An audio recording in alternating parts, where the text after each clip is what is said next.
you are Oh, now. no, we're not. No. Are we live? It says meeting is now streaming live on Facebook on my end. Fantastic. See, I told you I do this every week. We spend 5 minutes wondering if it's actually live. Yeah. And it's you not got it, actually man. live. There we are. We are live. Hi. Welcome to the Lizard Brain Support Group on this beautiful Sunday, May the 3rd. If you're inside, I'm sorry. You shouldn't be. You should be outside enjoying this. Watch this later. But we have a wonderful panel with us. Keri is with us. First of all, I'm Ken. Hi, Ken. I'm the host of the Lizard Brain podcast. I'm not a doctor, a therapist, or a professionally certified anything. I just have walking anxiety and high functioning depression. That's just me. We have with us Keri. Keri's with us every week. Hi, Keri. How are you? Splendid, as always. Keri is our resident soon to be, that sounded sarcastic. She's our resident soon to be counselor. You just finished finals week this week, Keri.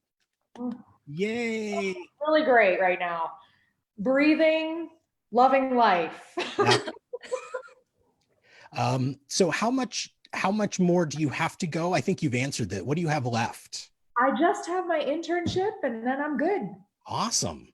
Yeah. So if you need me to sign for hours or anything, does this count? We can talk. I'll sign your form. I'll sign your form afterward. Down in the bottom left, it's Jessica Alesso. Hi, Jessica. Jessica has been with us from episode 6 or something. It's Jessica. I did it again. Jessica. Repeat. Hi. She is an art teacher and an art therapist. You're a certified art therapist? No, I'm a certified art teacher, but I majored in art therapy in college. And as an actual art therapist will tell you, you may not call yourself an art therapist unless you have a master's degree and a certification. Right. So I studied art therapy for a long time, probably 25 years. So yeah. And you're an art teacher, high school art teacher? Yes. Wonderful. Yeah. So just if you haven't listened to Jessica's episode, I was back in episode 6, listen to that. We had a great time. And a new face joining us. This is Dina Rupp down in the bottom right. I like this. It's like Hollywood Squares. I can point. Dina is a graphic designer, a good friend of Keri's. We thought you'd be a great addition to the podcast, and we'll see what your graphic design skills bring to the activity a little bit. Tell us a little about you. Tell us what we need to know. So my name is Dina, born and raised in Erie. Definitely doing graphic design from home right now. And we're all doing everything from home. I know, right? But I still have a job, so I'm very thankful. And I guess mentally health wise, I was diagnosed a few years ago with chronic depression and anxiety. So that's been something I've been working on for the last few years, and going to therapy, trying all sorts of different outlets, whether it's art therapy or whether it's some other sort of, like mindfulness, meditation. And I'm just kind of like on the road to healing and just doing the therapy. I have a great therapist. Thanks for my recommendation from my friend Keri. Yeah. So I'm still seeing him, and it's hard to find a good one. I'm glad you found one. I mean, seriously, right away. I'm very grateful for him. And so I'm just kind of living this life day to day and seeing what's new the next. And it's been a ride, but it's been really eye-opening, and it's really been great. Like, I feel like I'm in a better place now than I have in a very long time. That's wonderful. You said you were diagnosed maybe a year or so ago. It's something you struggled with your whole life? Yeah. So when he diagnosed me with chronic depression, it really wasn't a surprise. I remember being a child dealing with anxiety and certain kinds of depression-like symptoms, pretty much a majority of my life. So it wasn't really until my early to mid 30s where I was like, you know what, I really need to start doing some serious work on this, because it was really starting to affect a lot of my life, and panic attacks were becoming more common. And really it was my last panic attack that sent me to the hospital, where I was like, I need some serious help. I need to kind of get to the bottom of this. So figure it out. My therapist he and my physician, they were very supportive. I tried to do all the self-help stuff myself. And I just got to a point where I needed something else. And my therapist was like, hey, you know what? You tried, you did your best. And, let's talk about going on Zoloft. And that was something that I really had a hard time with in the beginning, but I have to say with 100% certainty right now that I am so thankful that I did it. And it's nothing that some people I know are very wary about drugs, and to each their own. But for me, it was like it calmed that lizard brain, if you will. Perfect. And helped the lingo already. Hashtag. And it helped me take that time to rewire my brain and kind of get to some healing places and to understand certain things. And it was really helpful. So my panic has definitely ceased. Anxiety, of course, I deal with, time to time, which as we will, because we're human and things happen. But I feel like I'm in a place where I can better, be a little more aware of the situation and kind of understand, maybe why I got that anxiety and kind of figure out some ways to maybe calm myself down. So I'm still using those other outlets that I kind of dabbled in the past, and still learning some awesome new things. But just kind of working with all that. Yeah, it sounds like you're definitely on the road to healing. There's definitely always a point where self-help works up to a point, self-medication works up to a point. Yeah, it's sometimes and then there's sort of a cliff. You just need that help. I talk about that when I went into my hospitalization. Like, I've been to therapy and I've been on medication and I've done even all of that under the guidance of a therapist and a physician and everything. But I just needed someone to hold my hand. I was in a place that I couldn't unravel the strings by myself. Yeah. Keri, Jessica, anything for Dina about her story? I think you're definitely not alone. Especially in what we're all dealing with. You get to those places where you start to realize, okay, I not had these other circumstances happen, I would not be even close to capable to handle what I'm going through right now. But you've sort of built those strategies. We know. Yeah. The words and the thinking. Yeah. You built those coping skills. There we go. To be able to kind of, figure out, get yourself out of the hole, which is such a phenomenal part about therapy, isn't it? It's just kind of realizing, okay, I can do this. Here's what I need to do. And let's see if I can do it. Yep. Trial and error, I guess, is, I call it that. I'm always trying new things. And if it works, cool. If not, try something else. Yeah. And you got lucky. There's so much trial and error with treatment where, oh yeah, sort of the first antidepressant you went on is helping. I know. The first therapist you found is helping. And that 2 years from now, it may not, but right. You have a good attitude that, yeah, I'm willing to try something else if it doesn't anymore. Yeah. My friend was definitely, who's like kind of in the social services, part of her job. She was like, finding, it's like finding your cocktail. You got to find that cocktail that works for you and your body and your brain. Mine's a Manhattan. Yeah. Right. And there's like going to be side effects, which of course there was, and they were awful.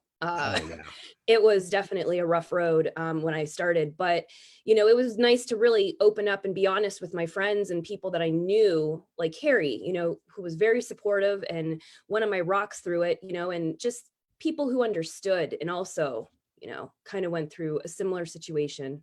Yeah. And that's the idea of the podcast. That's the idea of the support group. Let's get together and talk about it and make it a little less scary. So thanks for joining us. I appreciate it. Yeah. By the way, if you're joining us, if you're watching, go ahead and introduce yourself in the comments if you haven't already.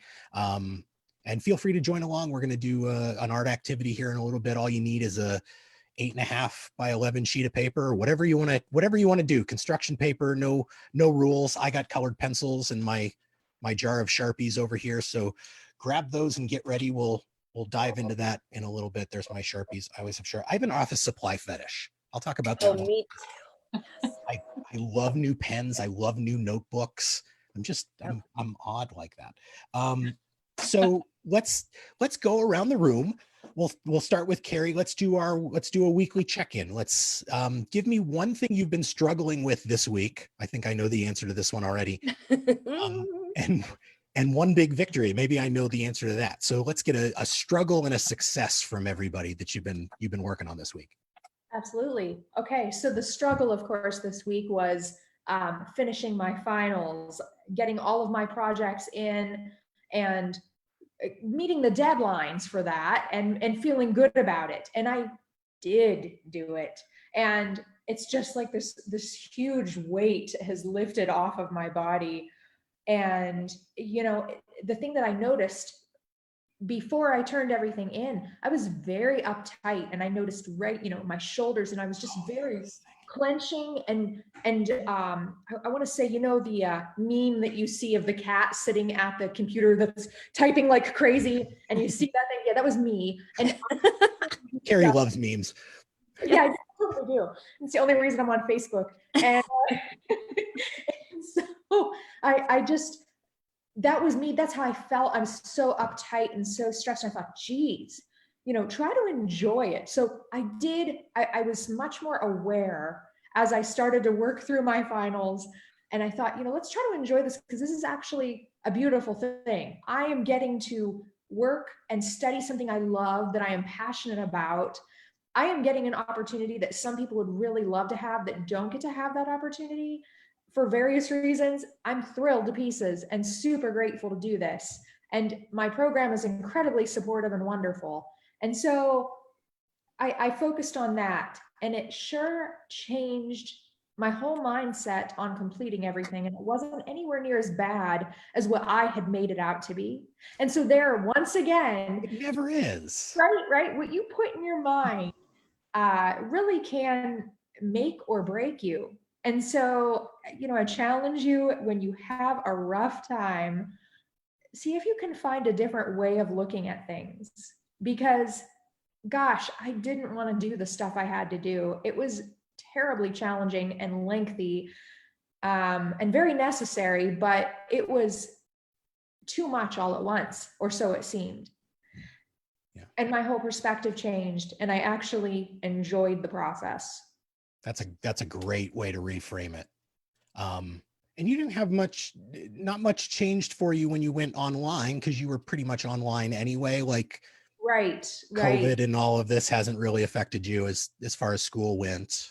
Right. This was my standard normal thing, because the majority of my program is online. Yeah. So. Great. It sounds congratulations. I mean, just one more, is the internship a semester, or so many hours, however long it takes you? Yeah, it's by hours. I have to go all the way through the first part of December, and I'll graduate in December. Starting like in August, September, when school starts up, or do you start in the summer? Well, I'll start next week. Oh, wow. Great. Yeah. No rest unto the wicked, huh? Jessica, how about you? How's your week been? It's been okay. A lot more anxious than when we first started. I have to be honest. Being a teacher for high school, and the kids were feeling this way too. It was like, yeah, we don't have to come to school. This is amazing. Yeah, I just wonder how you teach art online. How did? Oh my gosh, yeah, hearing that. Drawing is not so bad, but I have 2 sections of ceramics, and teaching people. I'm like looking up DIY clay recipes, but they're all things that you're like, you don't want to mandate that people do, because they're things that you might need to buy flour and salt or whatever. Right, exactly, yeah. Or just not encouraging kids to go out. So I mean, yeah, I'm obviously incredibly grateful to have a job, and to be, have health insurance, all of those things that are the fantastic. Oh, there she is. Oh, sorry. That's okay. Incoming. my apologies. But and I think that's like what Keri was saying. Obviously we do want to have that attitude of gratitude and practice being thankful for all of those things, but also to really kind of be aware and allow ourselves to feel anxious, and to realize that this is an incredibly stressful situation. And so these these feelings of like I've been having a lot of panic of, oh my gosh, what if when we go back to school, which isn't going to look the way that it normally has, you know, for the last decade or whatever. Sure.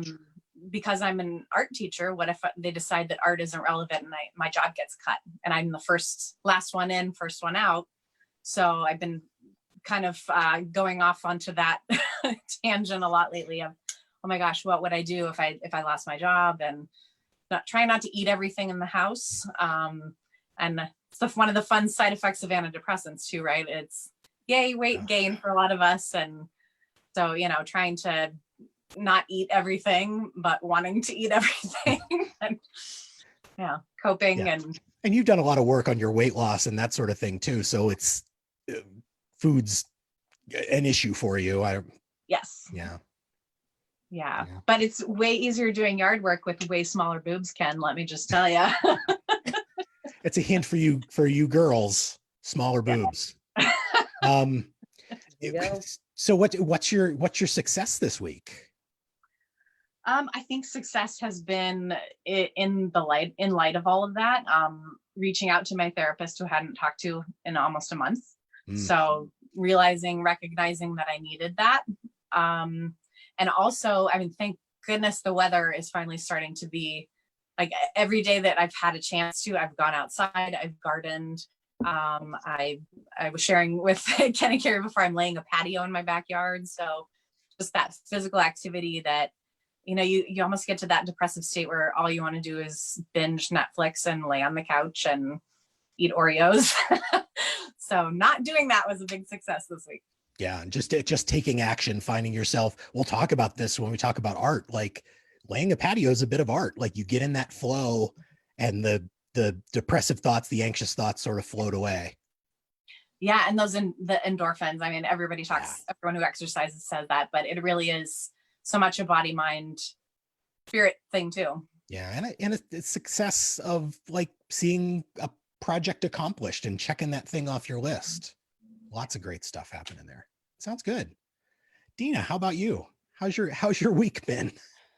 Oh, it's been kind of challenging. I definitely have experienced some anxiety the last couple of days. So just a quick story. As you know, well, maybe you don't, but anyway, I've been fostering through Because You Care during this time. Decided to say, hey, I have some extra time on my hands. I would love to help Because You Care foster. And I decided to do dogs because where I live, I kind of have an apartment above a garage attached to my parents' house. So I still have like a separated apartment complex where I have a separate entrance and exit, but we also have 3 cats next door. So I didn't want to like tick the cats off. So I decided, you know, maybe like a small to medium dog I can handle, you know, it would be fine. So my first foster was a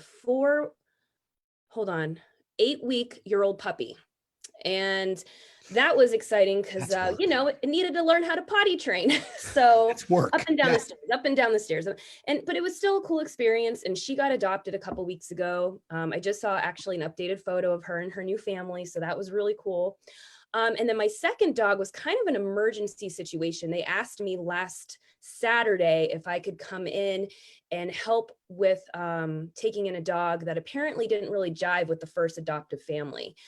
So his name was Amos, and he was a Catahoula leopard pointer mix, which if you're not familiar with that breed, they're kind of bred down south. Louisiana, I think, is their state dog, actually, and they're bred to be a working dog. So they have a lot of energy.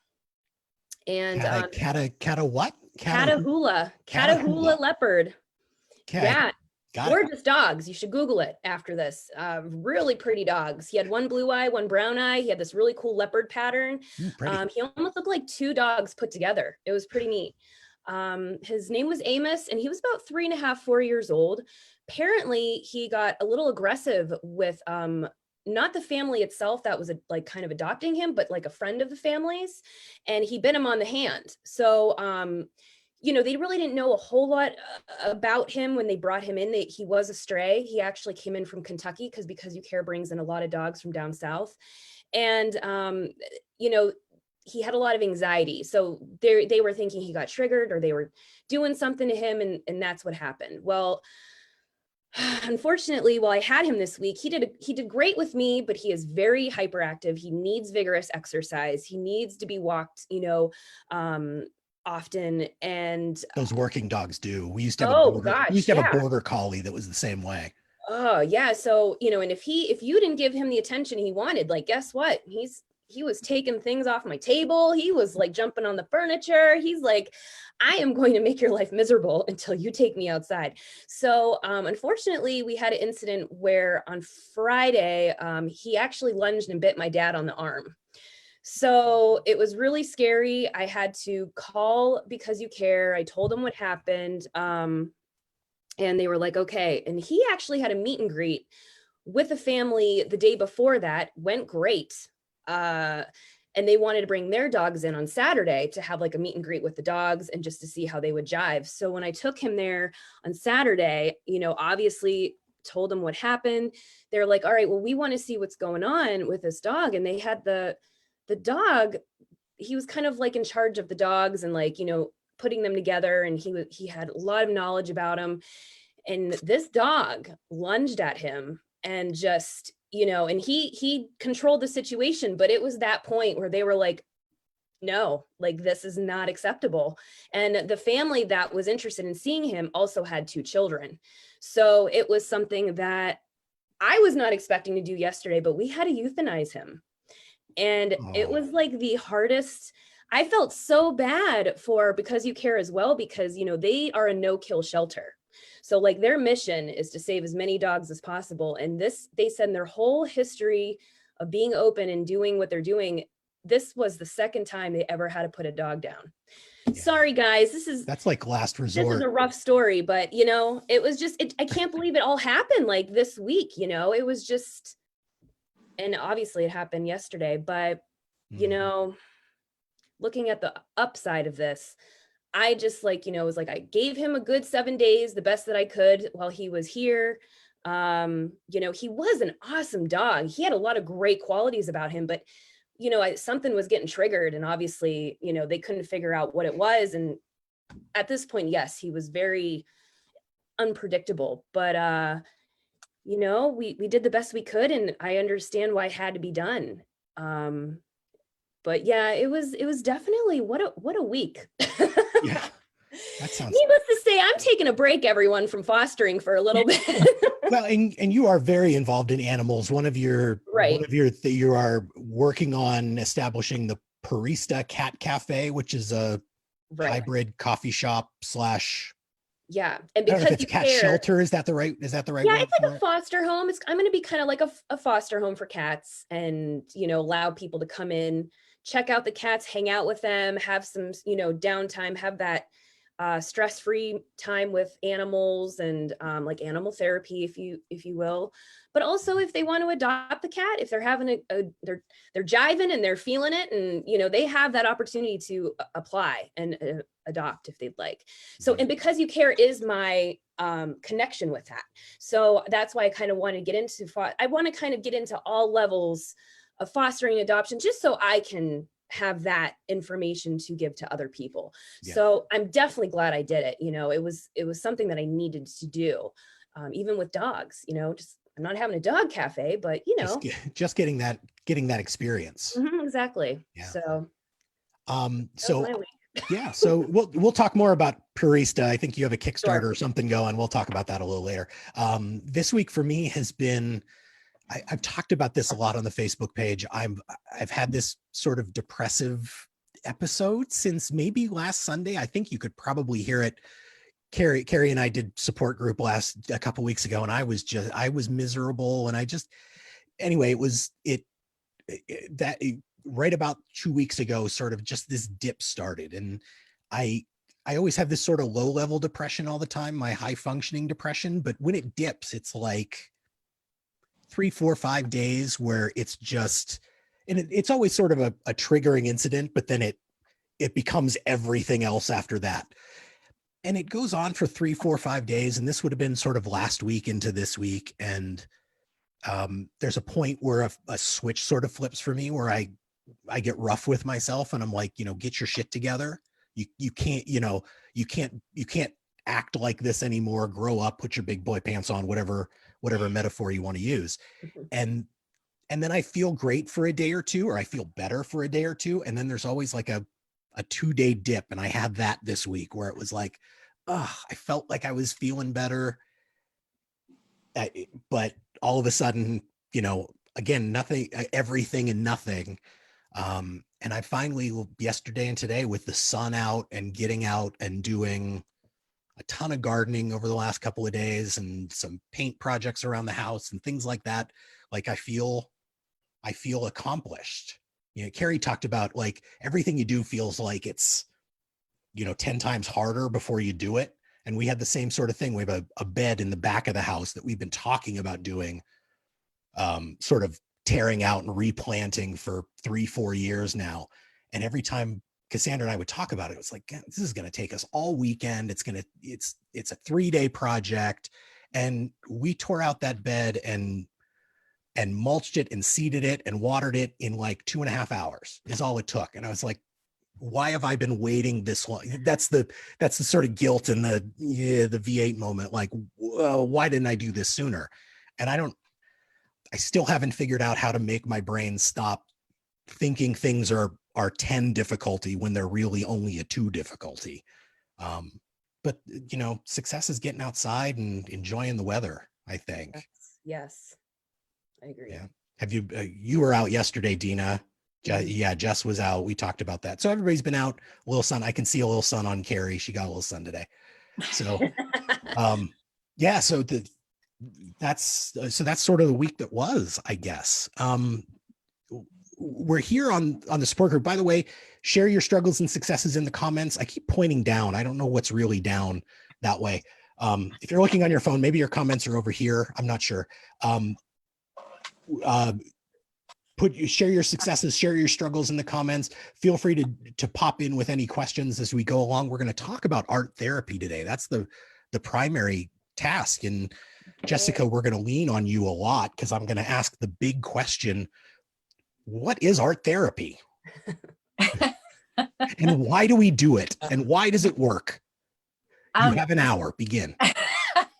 I'll try to do it way smaller than that. So art therapy is basically, in the broad sense, it is using art as a modality for therapy. So just like animal therapy or talk therapy,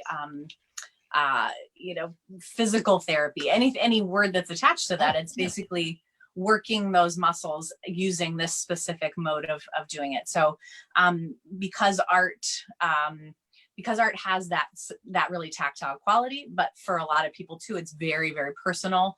And because it's so visual, you have those kind of multiple connections with it. You can see what's in front of you. You can usually have a personal reaction to it based on your experiences. And you have that ability to touch it or make it. So because it's so multifaceted like that, it's a great way to deal with things or maybe even bring forward things in a nonverbal way.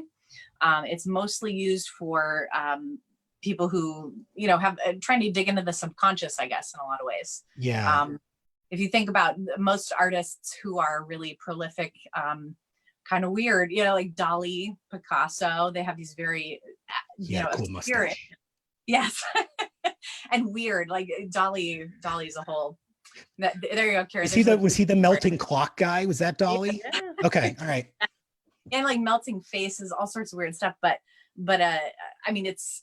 we connect so much with our subconscious through visual media that, it's just kind of the downfall too when we think of social media. You're plugged in and doing that, and it tweaks your brain a little bit. But art does allow us that. It allows us to really connect with ourselves on a deeper level. It's harder for some people and way easier for others, but that's it's one of those things. Again, you try it, you see if it works for you, maybe it doesn't. And I feel like, the first conversation you and I had about it, you were like, why did I paint blue, or why did you paint blue, Ken? You're like, I don't know. Right. Well, I always thought art therapy was sort of like this hunt for latent meaning behind some choice that you made, some subconscious choice, and they were going to pinpoint. I remember my parents talking about this. My sister was 8 or 9 at the time. I hadn't been born yet, so this story is sort of second or third hand down the line. But my parents, who are sort of vaguely anti-psychiatry sort of thing, said that they went to a meeting and my sister had drawn a picture of the house and the family. And when she drew the door, it was smaller than the rest of the family. And the school psychiatrist, I guess, went, well, she doesn't feel welcome because she can't get in the door. I don't know if she actually said that or if it was, but it always feels like dream interpretation to me. Like, you dreamt about clouds, therefore you must hate your mother. Or you dreamt about flowers, therefore you must be gay, whatever it is. Like, and it's definitely not that. There's a whole nother layer to sort of digging out that subconscious thought. Yeah, and it's sort of the way that's depicted in the media, I guess. It sort of has that attachment to it. Right. Oh, you know, there's a Law and Order. You must have been molested because you drew a penis on this thing or whatever. Right. But it's, I mean, it's very Freudian. It is in a certain way, though. I mean, that's kind of the kind of crazy part about it is that if you think about, we talk about like the spectrum of materials in art therapy. So things that are very hard, rigid. So like pencil is a very controlled medium, right? You can erase it. You can put as much pressure or as little pressure as you want to. You can control it very well. Whereas the more fluid things become, ink, watercolor, certain types of paint, all the way over to like ceramics, clay. We tend to say that that's the most juicy medium because because it's very sensual. Tactile. Yeah, it is. Yeah. And did you say sensual? Sensual. Yeah. Sensual. Yeah. Sensual. Yeah. Sensual. It's which I think is honestly where that term touchy-feely comes from. It's it's a very emotional material for a lot of people.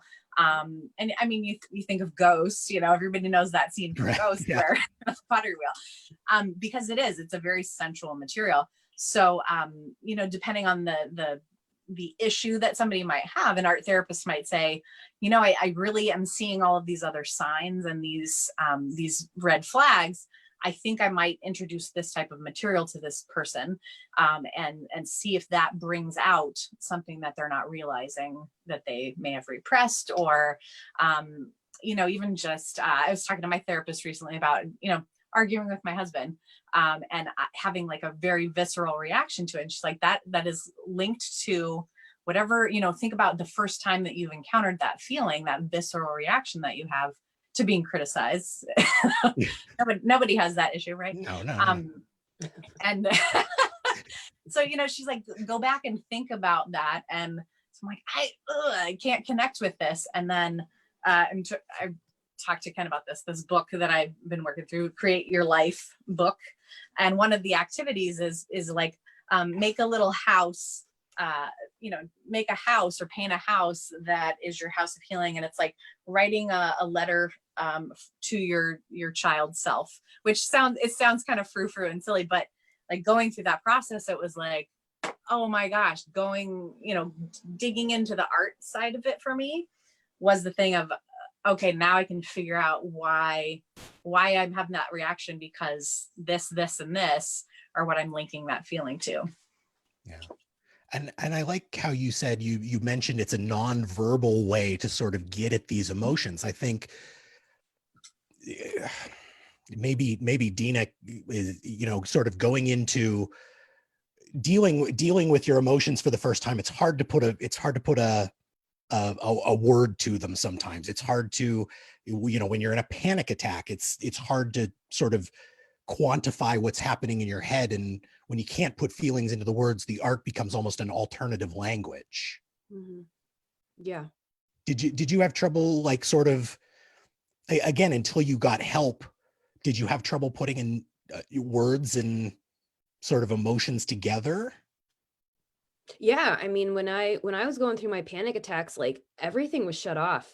I know like everyone goes, obviously is different when it comes to stuff like that. I felt like I was going to die. I had something that was telling me, my mind was like, you're done. Like, this is it. And it was just fear just took over. And I felt like I was locked in that. Like, I felt like I couldn't feel anything else. I tried to, like, a lot of what I did was I tried to, like, it was a lot before I went to bed. And I would get up and just start walking around. I would go outside and walk around. I thought like the cold, fresh air was going to really help me. And eventually, it did a little bit, but man, those things like drained me. Like, I had to call off work the next day because I couldn't even function. My stomach killed me. It was hurting so bad. Like, it just was so draining. And I didn't feel like doing anything. Like, I couldn't, I just like laid on the couch and watched some television. But to kind of, bring art into that, I mean, it was watercolors my choice of, art. And it really has helped me just kind of with the, because our watercolors are a little bit difficult to use, but I've been really working on it actually through this whole quarantine period. I was doing painting a day, just like a small one. But yeah, just like, just that color going onto the water and just like how it kind of seeps in there and just kind of flows and the colors kind of go together. I mean, it's very organic. And I mean, that's kind of like what panic attacks were. Like, I just felt like you just never knew what direction the color was going to go in with watercolors. I didn't know what direction my mind was going to go in. Like, it's just, I don't know. It was really exhausting. Panic attacks, I wish that on nobody. and when you're in that panic state, you don't have time. All you have time is for those worrisome thoughts. You can't access your emotions and your empathy and your self-control. So all out the window. Yeah. So sometimes art helps you sort of it's that focus, it's that flow, so you can access those more, I don't know what the word is, that other side of your brain. Yeah, it's really, it is, I mean, it's therapeutic. I mean, it really is. It's just like, my mind goes to a place where I don't worry about anything else. I'm into it. It makes me feel good. I don't know at the end what I'm really going to create, but I don't care because I just had that time to really be with myself. And it's just, I usually play some like classical music and I just kind of have a really nice moment with it. And what's even more fun is I like to send it out to my friends, so I like to kind of share my art and share what I kind of dabbled in. And I think it puts a smile on people's faces too. And, they kind of, I actually got one of my friends into watercolors and getting into like a little bit more of an art therapy type of outlet for herself. And so for her birthday, I got her a watercolor set and she's like super stoked. I mean, and she's like, I don't paint, like I don't do art, but she goes, there's something about this that just, it's calming, it's soothing, and it just makes me feel, like I can create whatever, and it's just for me. And I thought, that's pretty cool. I like that thought. And that's something that I struggle with in every piece of my creative life, is that I've got to create something that's showable. I've got to create something that people are going to pay to come see. I'm a performer. I've been doing theater all my life. Like, ultimately I have to have a product that people are going to pay and sit their butts in the seats and watch me do. And that's not the point of art, I don't think, and certainly not the point of art therapy. Right. I agree. Karen is on Facebook. She says her art therapy is creating satire. It's one of the ways I'm dealing with difficult times. We've had Karen on the podcast before. She's with her brother Steve, own the Goof Erie website, so they do some of that stuff. They've gone viral several times with their weird little stories, and I love them so much.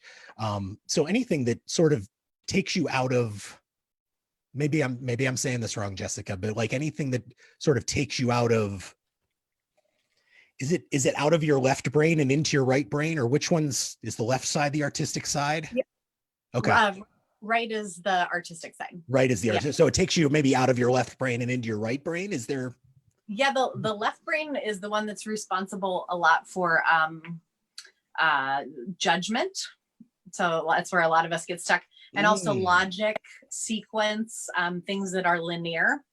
So if you think like it's the L, language, logic, linear thought, it's all kind of linked in that way. And the right side is much more, it's like your, and Keri, you can probably correct me, I think it's where your visual cortex is, that you connect with feelings and spatial awareness a little bit more in your right side. So getting into that right brain is also, you probably hear people say, oh, I was doing this and I didn't even realize 3 hours had passed. The left brain is also the one that sort of tracks time for us. So those visual activities really engage that side of yourself. Like right brain, they sort of they shut down the timekeeper in your head. Yes, exactly. And the judge, sort of just saying, you can hear your left brain kind of creeping in a lot. And that's the one that's telling you, oh no, this looks like crap, I can't show it. And it's like, but it's not about the pretty picture, it's about the process that you're going through. Yeah. And the left brain is the logical side. So that's the side. Sometimes those of us with anxiety, our logic is faulty. I'm feeling anxious about this test, therefore I'm going to die. The logic doesn't work. It's probably good to shut that down and let it see what the right brain's going to do for a while. I think it's probably not a coincidence that lizard also starts with L, just saying. Oh, lizard, left, logic. Oh, mnemonics. I love mnemonics.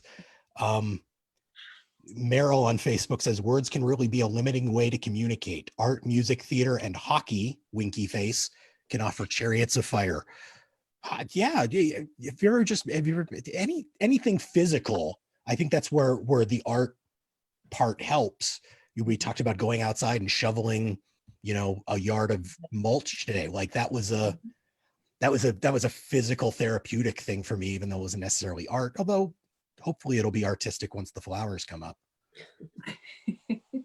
Well, and even, we sort of have this high art, like there's this distinction about art being this thing, which of course, those of us who are artists, I'm sure Dina can say the same thing. Yes, there's good art, there's bad art, but I think more what people connect with therapy or art being therapeutic is that it's the act of creatively problem solving. So, you're in this act of creation, whether it's artistic creativity, musical creativity, theatrical, you are in the act of creating, you're in the act of solving this problem, whether it's a visual or physical problem, it's a kinesthetic problem, you're solving that. And I think that's what I love about art education, is that it's about teaching skill to a degree, but it's much more about teaching people how to think differently than they're used to thinking. And that's really what kind of gets us out of that lizard brain mode, and reframes it. But it's a physical reframing rather than having to talk yourself and going, well, no, you have a lot to be grateful for, which if you can do that, that's awesome. But most of us get into the lizard brain and then you're like, lizard brain, ugh, and then you can't get out of it, and you physically need something to move you. Yeah. And I what I like about art and art therapy is that anyone can do it. Like you talked about it being, you sort of do this thing and help yourself along. Like a client, an art therapy client, or any therapy client can go and do this on their own without the guidance of a therapist. And when they find success, that's building self-esteem and self-efficacy. I can solve my problem on my own. I was having a panic attack, but I knew if I picked up my watercolors and worked for 20 minutes, I would feel better. So again, it's not putting that pressure on yourself to create a thing, but just going ahead and doing it. Yeah. Being spontaneous, just kind of going for it. See where it leads you. Yeah, that's scary for so many of us, like not knowing what's happening in the future. And you pick up that Sharpie or you pick up that once you you can't erase a watercolor, Dina, right? Well, once you put a big red slash on the thing, like it's a big red slash, you're done, right? They're definitely not, watercolors are not as easy to correct as some other mediums. Like acrylics are a little bit more easier to work with. But it's really funny because so I used to be you know what, like the color drinking painting whole thing is? What's the one in Erie that we have? Coloring cocktails.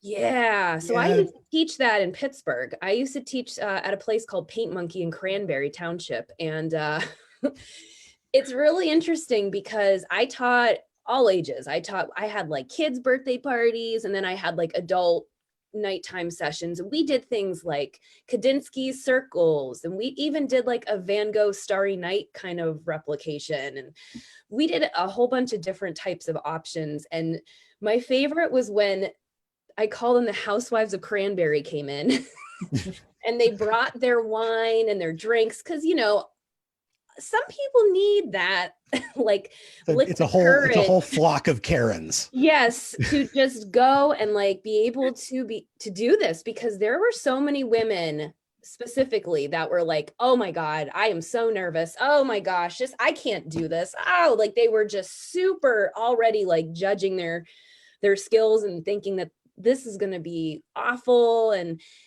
I really had to just, some of these women, I'm like, listen, take a sip of wine if that's what you need to do, but like, you're going to be fine.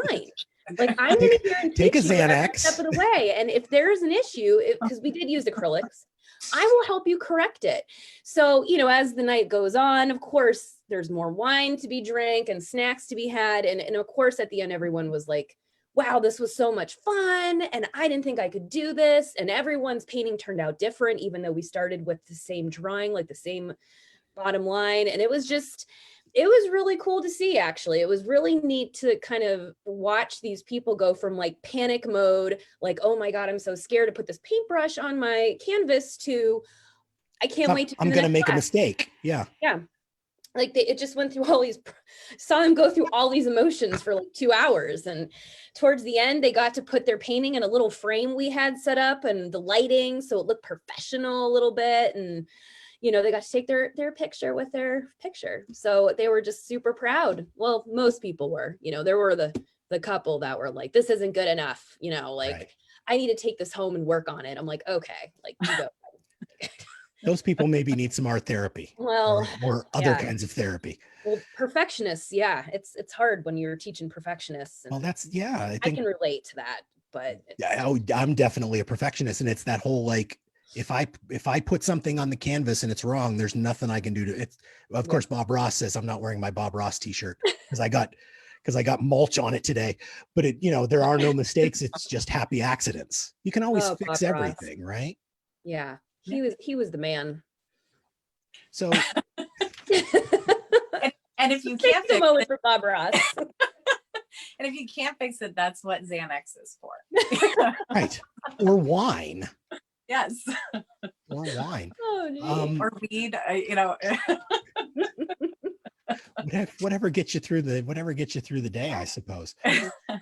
So let's start our activity, and we'll keep talking as we're drawing. Maybe we'll get through the whole activity. Maybe we won't. Those of you on Facebook can join us along and do this. I'll put the directions in the comments, but the directions are pretty simple. Again, all you need is some paper. It doesn't matter. I've got my 8.5 by 11 copy paper here. Dina said she's using watercolors. What's everybody else using? I've got my Sharpies, and I've got my colored pencils. Nope. Colored pencils, Keri. Yeah. Jessica's probably got something fancy schmancy. Jessica's pulling out the whole drawer of art supplies. Oh, I was going to say your whole classroom at home. This is full of markers, just so you know. Wonderful. It's a thing, right? Yep. Okay, yeah. So the activity, you're going to grab your sheet, and the first thing we're going to do is we're going to trace our left hand, and then we're going to trace our right hand. And I might have to do it front and back because my hands don't fit on the piece of paper. You can do it. Doesn't really matter. One there, or one on the front, one on the back. I don't think it matters. I had another sheet of paper. Here it is. Hello to Heidi, who's busy with a 2-year-old and can't participate, but she is with us in spirit. Jay is with us online using colored pencils. I like colored pencils. Maybe Jessica said it's very controlled. I like my control. But Question, are you really anal if you use colored pencils? Apparently I am, and that's what I'm going with, is that I'm Super. anal and I'm unfixable, and all my years of therapy are for naught. All right, so I'm doing my. I'm really questioning the fact that I'm using colored pencils right now. Thanks, guys. It's hard. They're hard and rigid. All right, so there's my left hand. I got a bump there. I had my wedding ring on, so there's a little bump there. There's no right and wrong answers here. No. Oh, that's pretty good. Yeah, I did mine in big black Sharpie just so you could see it, but Yeah. that's all right. That's all right. Whatever you got. Boom. There we go. Whatever you got. Yeah, there's one. I'm going to do my right hand, but you got to trace the right hand with the left hand. Put the pencil on the left shaky. hand. And I don't know how well that's going to work. That's your left brain speaking and telling you that you can't do it. So tell that left brain to go suck see, something. It's so Oh, our wizard brains are just so instinctual and automatic that there's my right hand. I have a broken pinky on that hand. All right. I think I might have moved it halfway through tracing. Let's analyze what that means. Yeah, what is that? What does it mean when you have a broken pinky, Jessica? Look it up in your art therapy book. You are stuck in the phallic stage. You are in love with your mother and want to kill your father. Anyone who knows Ken knows he's been stuck in the phallic stage for a long time, so it's okay. I was sucking my thumb right until we got on the air. That's right. All right, so there's everybody got your hands. Now what I want you to do on your left hand, I want you to fill the hand with representations, whether that's words or colors or pictures or whatever comes into your mind, representations of your past self. So these might be things you need to let go of or things you used to be, things you no longer want to be. This is the left hand is your past self. And then on the right hand, guess what? Future self. I'll answer that for the class. A future self. So things you want to be, your hopes, your dreams, your future goals, whatever those are. You might get 5 on there. We might only get to 2 or 3. We're going to try to keep talking while we're doing this, but left hand. Now I've lost which one's the left hand and which one's the right. Left hand. Yep. I'm going to have to label these left and right. BRB, I forgot water for the watercolor. Uh-oh. Let's talk about Jessica while she's gone. I can hear you. She thinks she's all that about art therapy, but she really doesn't know. She's not even certified or anything. Her office looks pretty legit. I mean, she has a lot of stuff over there. Like, she's got it all. I have a Cricut, okay? I know, that's serious. Totally have a Cricut. Craft cred. All right, so left hand, right hand. Mine's going to be a little down and dirty because I'm going to try to keep the conversation going while we're talking. Not certified, but certifiable. Well, I would rather be,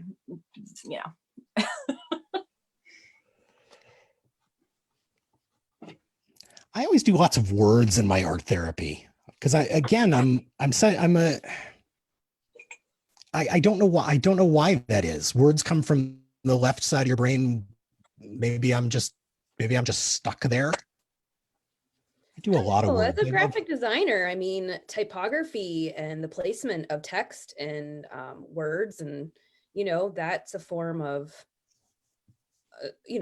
art. Like, you can kind of create it and do different styles, and it can be very visually appealing if it's done very well. Again, along with my art fetish is a font fetish.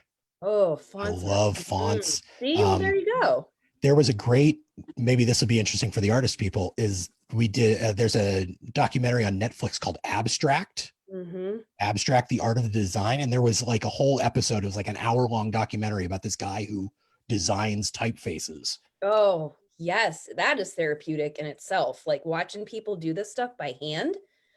There's a guy I follow on Instagram who just like freestyles, painting words and like these really cool scripts that are like vintage. And oh man, that is just, I could watch that all day. Yeah, I can imagine calligraphy is a nice form of art therapy too. Well, they've started coming out with like that. I think they call it faux calligraphy or hand lettering.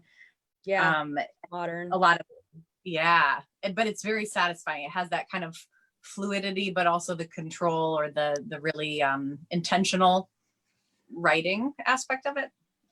Why is it faux calligraphy? What's the difference between regular calligraphy and faux calligraphy?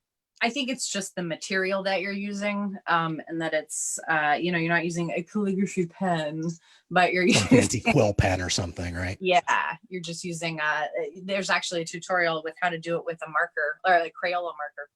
So yeah, like a brush pen or something like that. Like, and it's just a little bit more, I don't know, looks a little more hip, versus like the old style calligraphy with like a feather. The fountain pen with the big fat tip or whatever. Yeah, right. I can imagine you being able to do it with a Sharpie marker that's got a big tip on it, or a Crayola marker or something like that. Yeah, like the pen that I'm using is really cool. It's like it's a brush pen. It's a watercolor brush pen, but you can put the water in there, and then it has the brush tip, and I can squeeze the water out. Or you can put ink in here, and you can do some really cool stuff. I've seen some awesome brush lettering with that. And it's a lot more the only word that comes to mind is cute. The letters are a lot cuter than, like when you think of old school calligraphy, it's like what everyone's diploma has on it that you can't read anyway. Oh, okay. Yeah.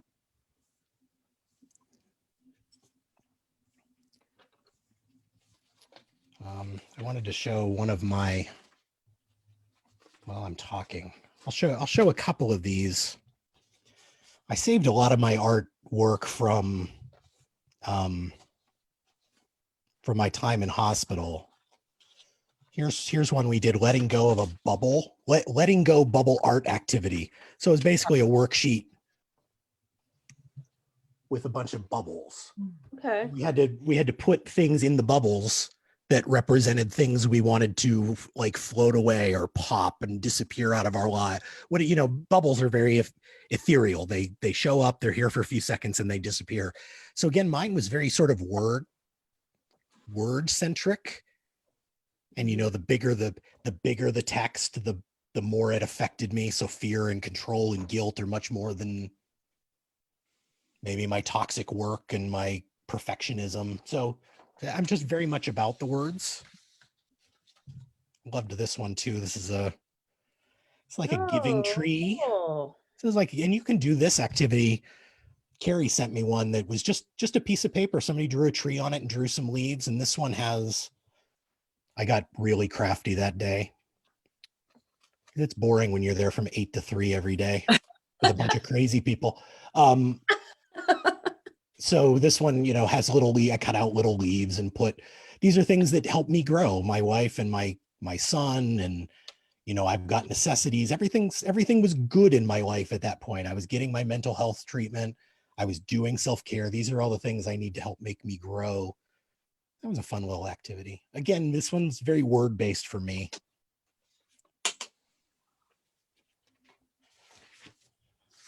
All right, back to my drawing.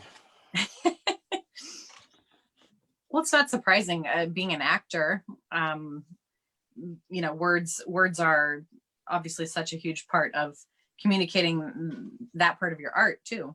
Yeah. And when I was a kid, I was a reader. I'm not so much anymore, but like just words. I don't know what I was trying to say there. That you really enjoy words. I kind of stopped that thought halfway through.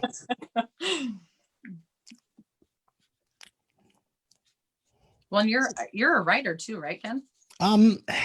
No. Again, it's sort of the same thing where the reason I don't create art is because it's got to be this perfect thing. It's that my perfectionism gets in the way of that. I'm much more of an oral presenter. Pardon my language. but I certainly sit down and write the podcast, you know, my intro to the podcast every week or whatever, but it's inside. It's not a, you couldn't pick it up and read it and have it make sense. It's just a flow of consciousness. It's bullet lists and a few fancy phrases and things like that. I have no idea what I'm doing. That's a good sign. Well, this is how I feel in art therapy all the time. I was told that I excel at art therapy, but I don't know what that means. I never feel like I'm excelling at it. You know, one of the things about art therapy is that it, and as much as you hate this, Ken, it takes you in. I love how everything starts with, Ken, you're going to hate this, but.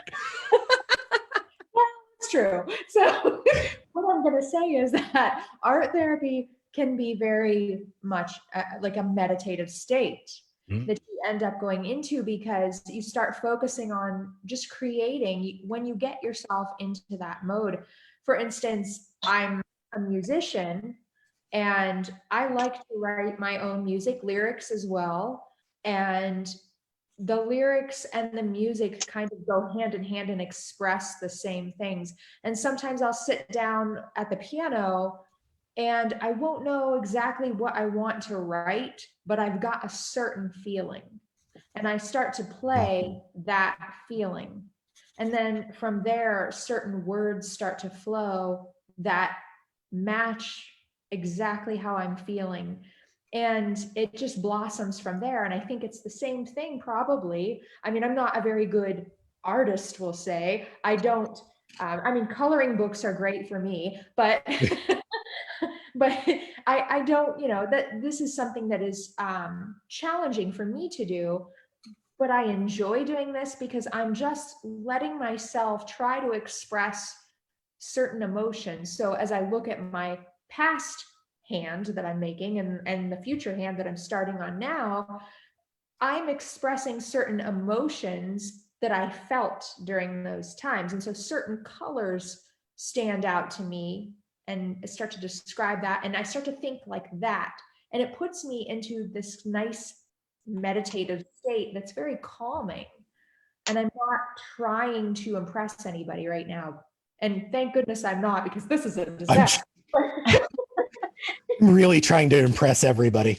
No, but mine was a little different. Like I've started sort of like, I started with one thing and like all of a sudden something happened with mixing the colors and I went, oh, there's something happening here. I like where this is going. Like, it's just. Well, that's where the magic of it happens. I think it really, with art in general, even when you're not doing it for therapeutic purpose, when you're doing it for, you know, to make something beautiful, it's those moments when you sort of let go of trying to control it, that the really amazing things happen, because you're just sort of letting it happen. Yeah. I'm working on the desk in my bedroom, my office, and like I won't show you yet, but I have this old oak desk, and it's sort of grainy on the top, and I'm getting like this little pattern. Like, remember those you used to rub the pencil over the whatever that was, the little plate, and make pictures. Yeah. That's kind of happening here, and I like where that's going. Nice. I need another color. What about adult coloring books? Like, I'm digging into my drawer here because I've got a couple sitting right here. I've got this one. I don't know what this is. It's magic something. It's little cityscapes and landscape, you know, eagles with 1,000 things behind it. So it's got lots of little detail that you got to really dig into. Yeah, that's very detailed. That's cool. So this one's cats. This is perfect. We should have done some cat pictures. Look at that. And this one must be my wife's. It's giraffes. She loves giraffes. What a nice variety over there. Yeah.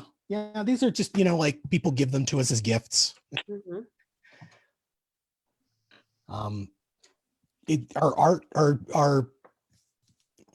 Our adult coloring books, are they obviously they're therapeutic, but is that really art therapy? If you ask someone who is an art therapist, they probably would say no.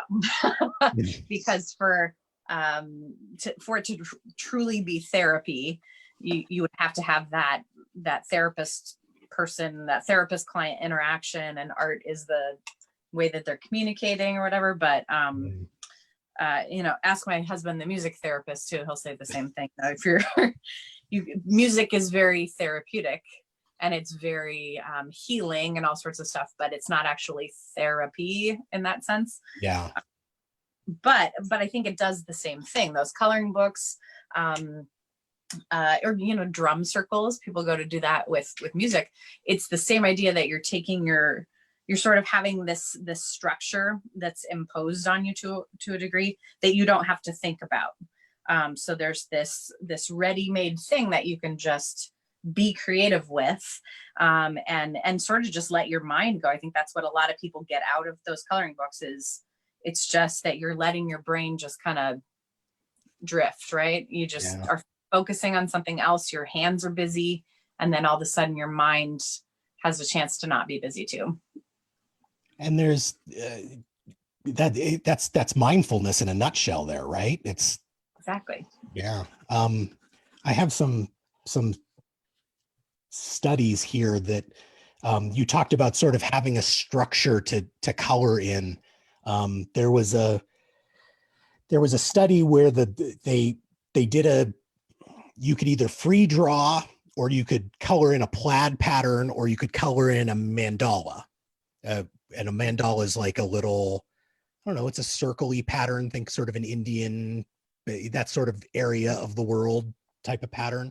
And they found that although coloring on a blank page and coloring in the plaid was helpful with anxiety, if you do it for like 20 minutes, they found the mandala was like twice as effective.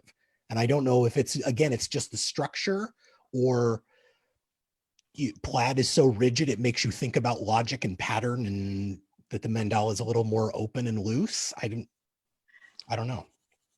If you, I guess it depends on how much stock you put in it. I think from the religious studies side of it, the mandala has a very, like if you learn about sacred geometry, there's the patterns that happen in nature that are considered like divine, or have that sort of energy. I think, I don't know if you guys have ever walked like a what are they called? A labyrinth, or like one of those paths, that it sort of has that. There's something about the way that the mandala, the perfection of the structure, that is very organic, and we connect to it on a deeper mental, physical, spiritual level because it's built in that sacred geometry. Because of the geometry. I like geometry too. That's awesome. I hate geometry. Oh man. I was going to be a math major. What was wrong with me? Oh. I know. Pretty impressive though. I mean, so you like numbers and stuff that much? Yeah, and again, it's like that. It's that logic side of my brain, though. The left side of my brain always seems to be the dominant side. I'm learning a lot about my left side of my brain, and maybe that's why I spend so much time the way that I am. Yeah, definitely. Yeah, I wanted to be a math man. Like I wanted to do some sort of architect. Well, here we go. That's patterns, architecture and building and like that sort of thing. That always intrigued me. But I remember, I don't know if I've told this story before, but I remember being at home. Maybe I was like 16 or 17, fully planning on being a math major and an architect. And I was watching a Burger King commercial. It's the stupidest thing, but I was watching this Burger King commercial and I thought, holy crap, people get paid to make these commercials, and people get paid to act in these commercials and write these commercials. Why can't I do that? That sounds like fun. And I'd been an actor and a performer already. So like, but I always thought, oh, this is just something you do for fun. It's just community theater kind of thing. And now, heck, I kind of make a little bit of a living at it. That's awesome. Certainly not much of a living.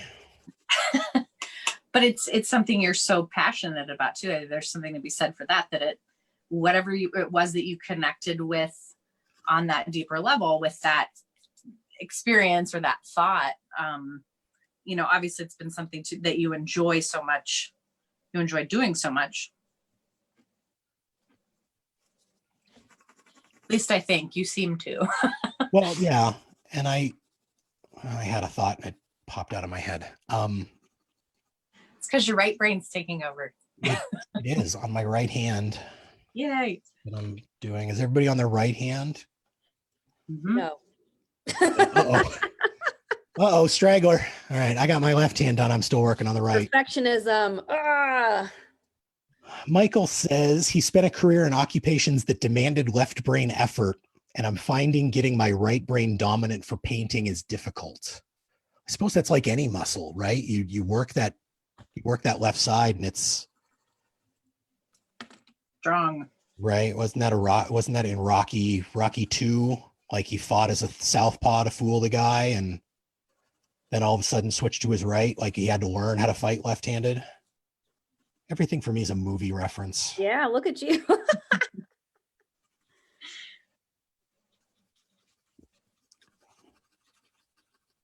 Anybody have any cool breakthroughs yet? Anybody have a breakthrough yet?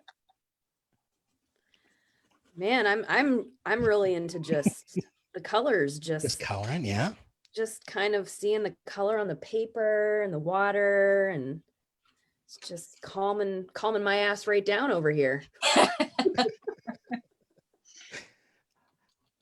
Somehow I feel like that was a little sarcastic. No, seriously, Okay. this is a good way to end a week, man. I had like a stressful, weird week, so this is kind of nice just to slow it down. I think they're gonna start to come out with like CBD infused paint at some point. It's gonna. Or you can lick your palette. You have to too. lick the canvas. That's where I don't know. That's kind of where I draw the line. I don't know. Maybe a scratch and sniff CBD. I can do that. Okay. Is that possible? Like lickable. Are we coming on to some kind of genius idea? Well, that's why they said Van Gogh is crazy, because he'd have like, he'd be doing this with his paintbrush, and then he'd, get Lead-based paint. yeah. That was the girls who worked in the radium paint factories when they would make glow in the dark watch dials. They would lick their paintbrush and paint, and it turns out the radium was radioactive. Yeah. Having lots of trouble with my future self.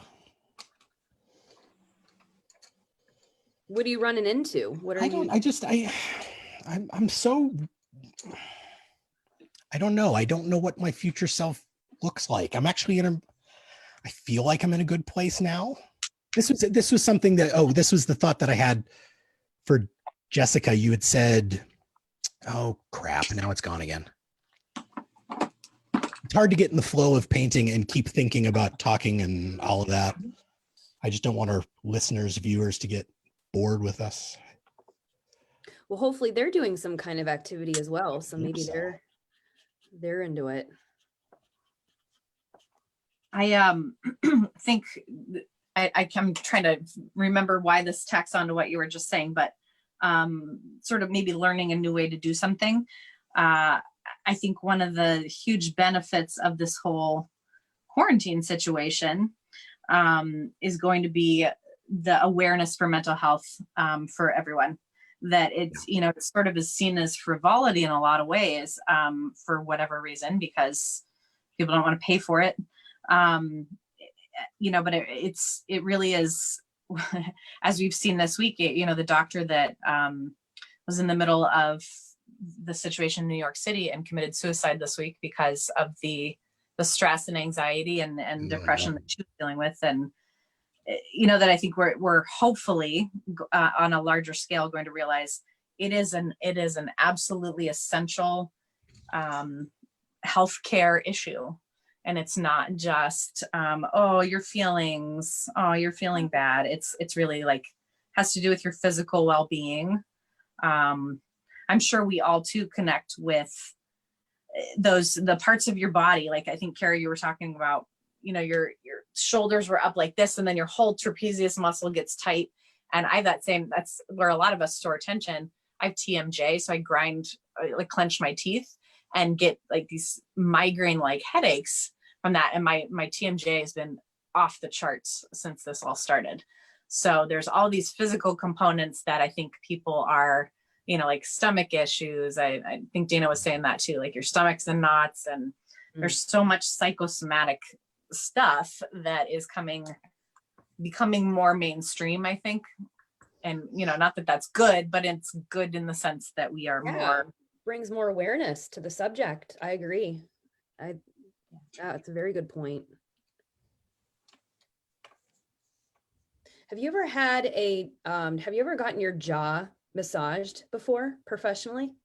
I have. actually did PT for over a year and did nothing. My physical therapist was basically like, I think you need acupuncture. Yeah. It was I'm doing my jaw therapy.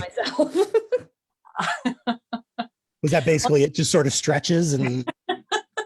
Yeah. Our mutual friend, Ellen Strobel, like frequent weekly adjustments too, that chiropractor who, goes actually like with a glove, like, oh yeah. That's what my massage therapist did. Put the gloves on and just got in there. I mean, she got in there and I was like, oh my Lord. This hurt. It's excruciating, and even Ellen too, she's like, this is impossible that you have this much tension in your jaw. It's like, I just noticed when I think Dina said, you had all that tension in your, Jessica, you said, Keri, you have all that tension in your shoulders. And I had to physically go, I'm feeling it right now. Yeah. Mostly because I'm hunched over the desk and leaning into the mic and all of that, but I definitely felt it. But and as soon as you start to feel like, my left brain's making me judge whatever I'm doing, and then all of a sudden. Yeah. And it's amazing how the physical follows it's a cycle. Like you mentally, I'm shrugging my shoulders, and then because I'm shrugging my shoulders, my head hurts, and down the road, that's a panic attack for some reason. Mm-hmm. I've had that happen.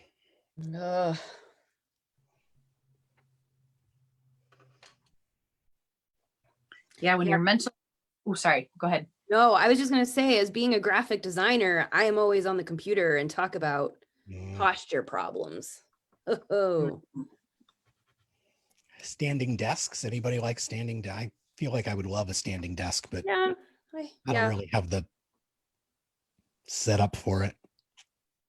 I think it's definitely helpful. I have one at work, and I try to do like half a day standing, half a day sitting, because, if you don't have like the pads for under your feet, for me, I start getting a little. It's a whole nother thing. Yeah. But it is nice to kind of have an option where you're not sitting all the day, like me, hunched over like the hunchback. I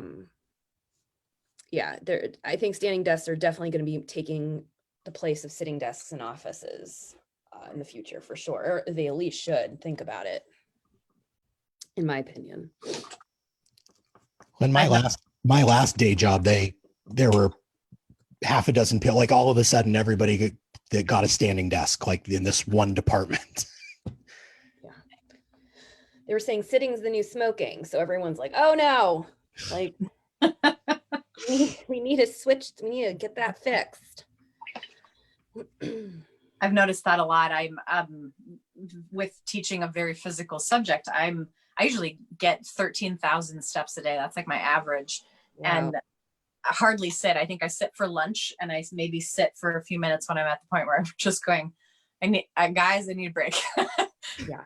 So that's something like physically I've noticed such a huge impact, and probably why I feel so tight, because I'm not moving nearly as much as I should be. Yeah. Cassandra is watching. We'll have to say hi to my wife. Hi, Cassandra. We didn't talk about you at all, honey. Kathy's with us. I think Brad is with us. A handful of people. Is anyone doing the activity? I think Jay is. My friend Julie. She said she had colored pencils.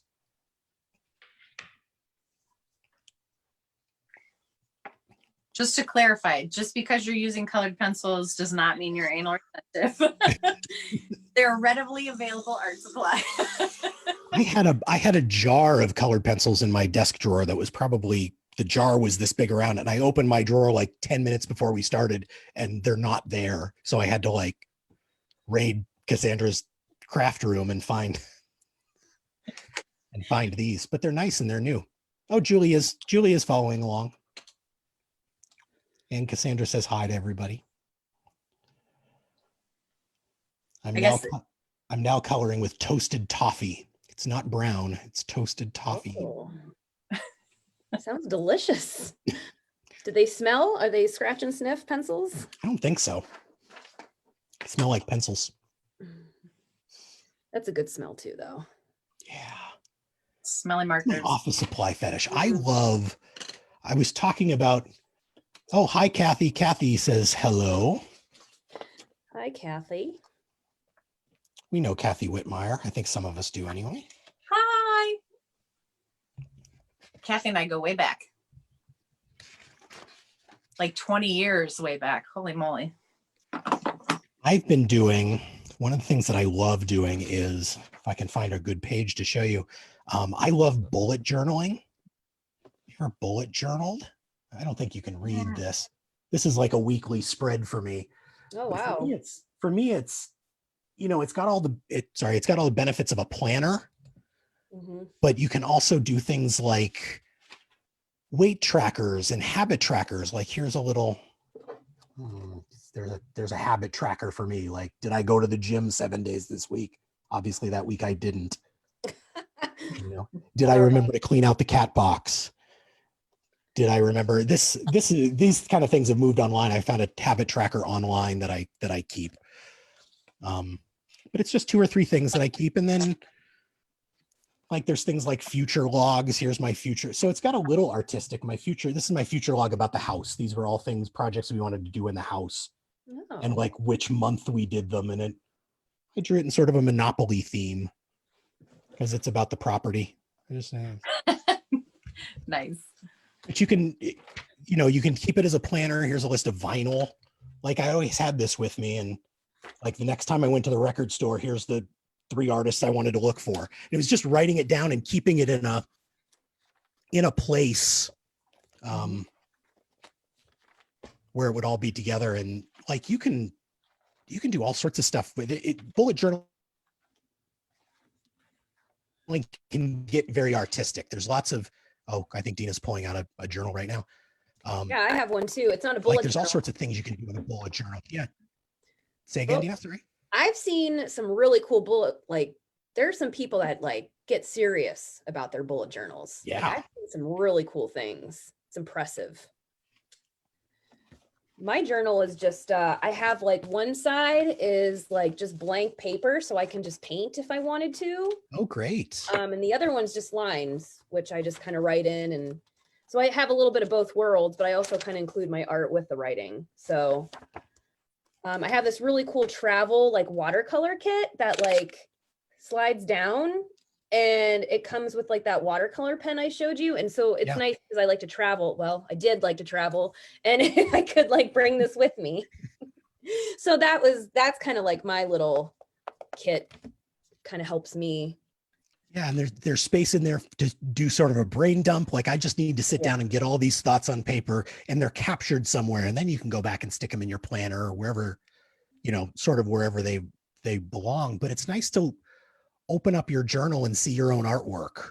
Make that monthly with I think I saw a peacock on one of your paintings. Yes, I don't even know. Okay, I love peacock, so I'm going to make May Peacock Month, and every time you open up your book to May, you see this lovely peacock that you did.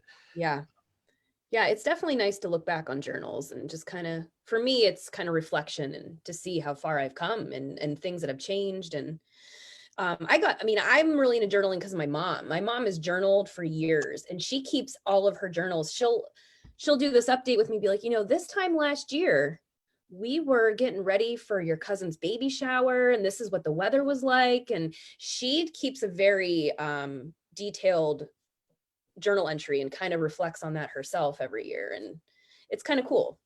So I hope to kind of have that myself to have and to hold. Jessica was talking about, you had talked about doing some art journaling, like as a therapeutic process. Yeah, it really, I mean, I started digging into it. And I think when you and I did the show, was it right after surgery, right before? I think it was right after. Yeah. You were on the road to recover. Like it was your first week back of like, I can go out and do things and lift heavy objects. Yeah. Oh yeah. Yeah. And I started a journal. I tend to think of it. Oh, it's not in here because it's by my bed, but, like art journaling has become like art journal is the new sketchbook. Sketchbook has this sort of, people get into that again, like the high art, like, oh, you have a sketchbook. Does it have lovely drawings in it? And then there's all this like tension about, oh, well, my sketchbook has, I write down paint swatches and stick different random things in, or here's something cool that I saw in a magazine and paste it in. So that sketchbook / art journal for me has been, there's very few words. I actually have to say, I probably have about, I don't know, in the whole book, maybe 50 words, in a 100-page book. And some of them are like all on one page. But it really is, it's nice to have that freedom to sort of just say, I don't have to write, but if I want to write, I can do that. I think for people who do, like, I really got into scrapbooking a while ago. Mm-hmm.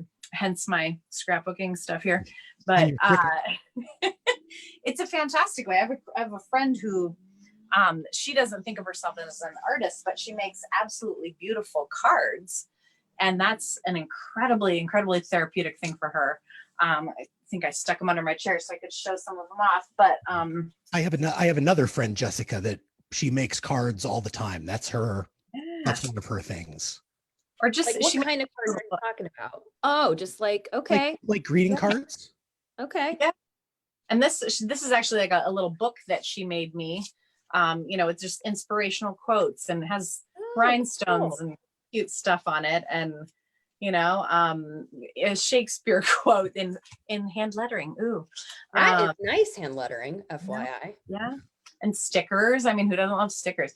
This is like such a great way to play as an adult. Yes. And to come up with something, and what a like super awesome personal gift that she gave that to me. Those are like little, that's almost like a mini scrapbook when you make a card, because you're using the stickers and the Cricut and the letters and the photos and all of that. You can bring all that in there. Oh my gosh, yeah. And it's a complete memento. I have an entire stack from her of just, things that I saved that she sends me. You'll love this one. This was right after my breast reduction surgery. It's backwards, but I know you can all see it. Oh no, we can see it. It's awesome. That's a good friend right there. She's amazing. Yes, that's great. But that's, I think that's the coloring books or whatever you get into, card making. It's all the same thing. It's getting active. It's being active with something that you're making. You're creating something from scratch. Yeah, Karen asks if I recommend a particular bullet journal, and I don't, for the reason that Jessica just said. Like, and Dina said this too. Like, the front half's open, so I can do whatever I want. And the back half's got lines, so I can read. To be an official, I think bullet journal, it's got to have the little dots. Like, it's got little dots, so you can.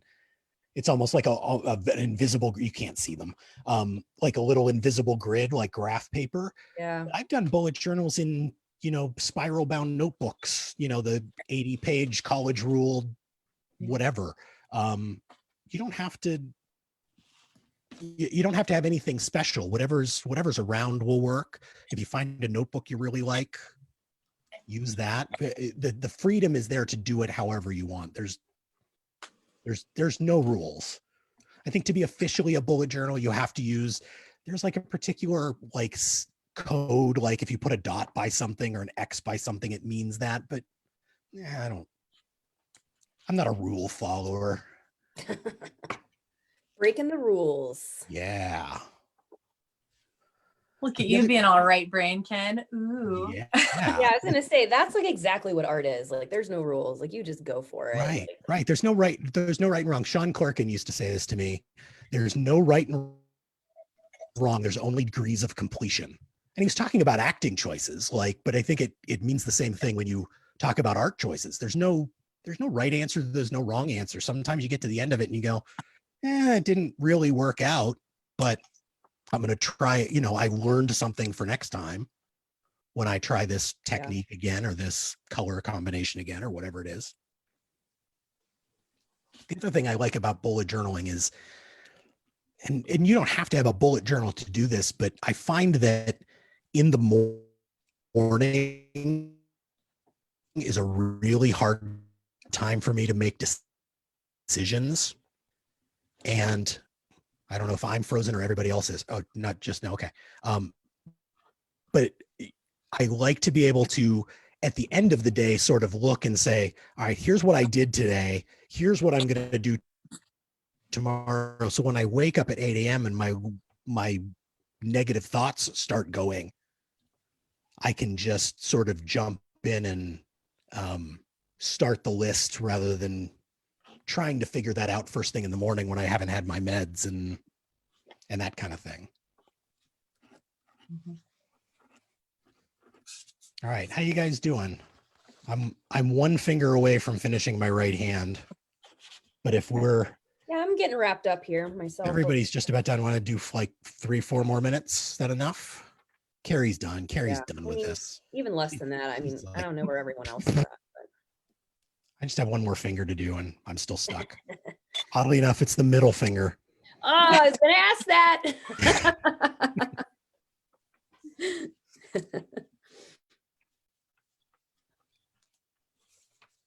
I could go for like another hour, but I will wrap it up. Let's be real. Wrap up in the next couple of minutes.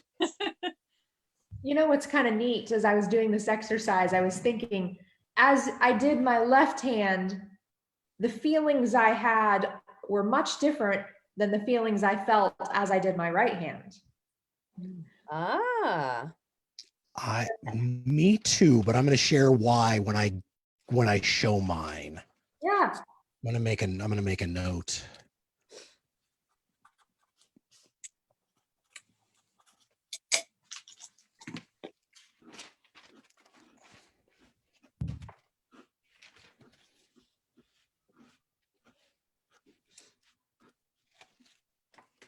I'll share another while you guys are finishing up. I'll share one more old activity.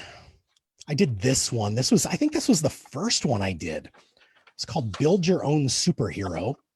You can't read that. Why do I keep doing this? Build your own superhero. And the objective is to imagine that you are able to be any kind of superhero you can imagine, but you can't take on the persona of any current, real superhero. Not real superhero, but you know what I mean. And then answer the following questions. And my superpower was the ability to help people achieve their dreams, but only if it was anonymous help. So here's the drawing that I did where like sort of nondescript clothes, turned away. You can't see my face. You can't, and I'm still doing this. I'm still sort of hiding from the good thing. Keri's going, yep, that explains a lot. Why do I share with you people if you're going to judge? No. There, I'm put it in front. So like, I'm still high, even when I do my daily check-ins, it's not me checking in. I'm checking in on the podcast page. Like I've got this sort of wall of this construct in front of me rather than talking about myself. But that's so good. So you laugh and you're always saying, oh, don't judge me. But you are the one that actually called yourself out on. I know. That's the problem. This is what I do. This is what I do. And I do this to my poor wife all the time. I don't know if she's still listening, and I'm sorry that I do this, but every time I have an emotion, I immediately assign it to her. I'm feeling upset about this thing. And I go, oh, are you upset with me? No, I'm upset at myself for something, usually not, something I should be upset at myself for, or, that kind of thing. Ask yourself, why don't you want to be responsible for your own feelings? Oh, God. There you go. You're welcome.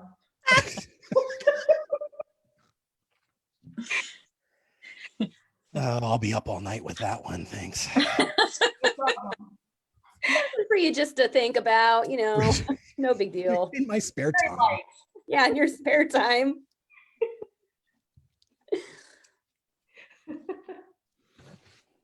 Okay. Well, so in the inevitable insomnia that we all have from this stupid situation, between 4 and 6 a.m.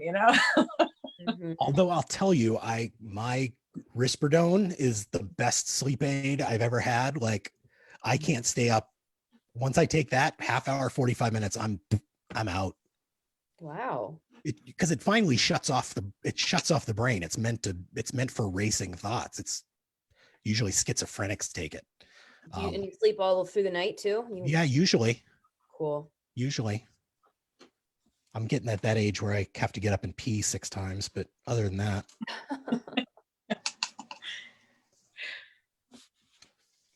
All right, everybody about finished up. Maybe since Keri's done, why doesn't Keri share first?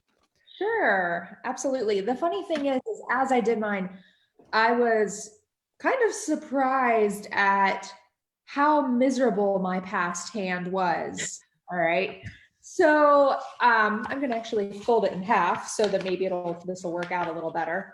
But I don't know if you can see this very well. Yeah, that's pretty good. So at the bottom here, we have weights because I had a certain heaviness about me mentally and physically. Okay. I have clouds all over it because I had so many areas where I was very either unsure or just had a lot of doubt and just didn't like what was going on. It was just very negative. As I said over on my thumb, I hate being me. That was something that I really felt. I felt hurt and very naive. I always wore very rose-colored glasses, so to speak. And so that's why naive is in a red color. And, just a lot of just negative feelings that I have there and anger and hurt. Just, the lightning coming down. I had so many not so good emotions that were there. So that was that. However, things have improved drastically because my other hand, wow, is a lot better. Keri, I feel like we have a very similar hand. Oh my goodness. Cool. I have a lot of flowers and greenery and there you go. Yeah, that's cool. I'll tell you, my greenery stuff really symbolizes a lot of growth that winded around. I had a lot of issues that I had to work through to be able to get to the point where I'm at now. I had to work through all of that hurt and pain and awfulness. Through it, I gained wisdom and health in many different ways, mentally, physically, spiritually. I gained awareness, and the eye that I have drawn on my thumb, I can't think of it. Oh, I see it. Yeah. There it is. The eye that I have drawn there, the clarity, and also being able to see more about myself. I am more aware of what I do, what I don't do, how I could improve. If I say something hurtful, I'm instantly aware that I just messed up pretty bad and that I know how I can fix that. And so I don't know, I'm in a better place and I am happy. So there's a smiley face at the bottom there. I'm actually happy and content, not a fake happiness. And granted, I'm not 24/7 happy because I definitely have my moments of yuck.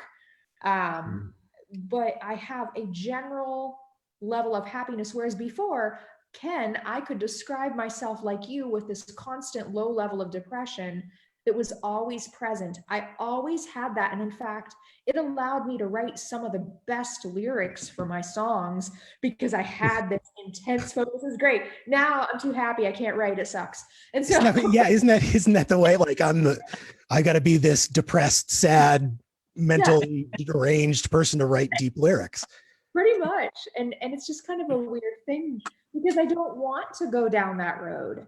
I don't want to take myself down that path. I don't want to think about that stuff. I don't want to live there. Whereas before I used to embrace, and I was good friends with my misery, you know? So now I'm not. I'm in a much better place with much more energy. And that was the big sunshine in the middle. I am just very, very happy. I thought it was a piece of meat. I thought it was a piece of meat. Oh, I thought it was a flower. I thought it was a big sunflower. All right, forget it. I told you I'm not good at art. The drawing's terrible. Thank you. Well, I say the meat because you're now a carnivore. So I thought that was a big part of who you are now. Carnivore Keri. Know it. I love it. Did you start eating meat? Is that a new thing? It is. Yay, meat. I'm a meatitarian. Yeah. It's a choice. I love to go on with the gardening and plant metaphor that you had going there. You were like, it took me a lot of work. I was thinking about the flower bed we just did. Like, how much work did it take to seed it and pull the weeds and dig all that up? There's that, we say that in therapy. I got to dig up all this past trauma before you can plant something beautiful and grow. So true. And think of how much time it takes, because you plant those seeds, you don't instantly see something beautiful. Right. I've got to tell you, sometimes people get discouraged in therapy because they're not getting results. They say, well, this didn't work for me. This didn't go well for me. Well, sometimes it takes a while before you start to see something actually grow. And I know that from my own personal experiences in therapy, that I would do what I was told to do in therapy. And I'd be like, this is cheesy, or this is dumb, or I don't like this. I'd have a bad attitude because I was depressed and miserable, right? And so I didn't want to do anything, but I did do it. And then eventually it slowly crept in where I started to notice positive changes and I started to feel better. So I have to say, it really is similar to gardening in that sense. And you do have to give yourself time to progress and see the fruits of your labor. It takes a little bit of time. It's the same with meditation, Ken. Uh-oh. Ken doesn't like meditation, but it takes time. And the more you do it, the more you start to notice the benefits. It takes a long time. It really does. She's going to make me meditate, whether it's going to be the death of me. That's all I hear. Yeah. Meditate. Are you sick of it too, Dina? No, honestly, Darn, I thought I had a friend. I'm sorry, Ken. I'm gonna have to go Team Keri on this one. Meditation has really helped me a lot. I don't do it all the time. It's hard. It is. It's always going to be a work in progress for me for the rest of my life. But when I do have that moment where I get to be by myself and just kind of, not focus on anything, or just letting my thoughts, just like kind of being aware of my thoughts kind of coming across, but letting it go. And I do, with my meditation, I do a lot of gratefulness work. I do a lot of being grateful, and it kind of gives me that time to do that and be in touch with the universe, if you will, for me. So it really has been helpful. My therapist was very like, Dina, in the beginning of our work together, he's like, you need to be meditating like 3 or 4 times a day. Like, because, that's how overactive my brain was at that time. And he definitely was like, meditation, you need to work on it. It's something that he really did a great descriptive for me, was like, just think of it like looking at like a lake and a mountain scenery, and look at that scene in your head, and is it like choppy? Like, is the water shaking? Is it moving? That's when like your mind is kind of moving, and you kind of need to calm the waters down. So that is like my visual that I kind of check in with myself, and I'm like, is Lake Dina a little choppy today? And it really does. It helps me kind of, okay, well, maybe I need to take some time for myself and meditate. So sorry, Ken. Well, get it together. Say, I'm right with you there, Ken. I've tried doing meditation. It's hard. It's hard. I think for me, it's honestly, which is going to sound silly to some people, but it feels like too much structure. And that's, I'm like that's usually my issue, which I'm seeing in my hands too, that like, that I have always kind of never had to be bound by specific things.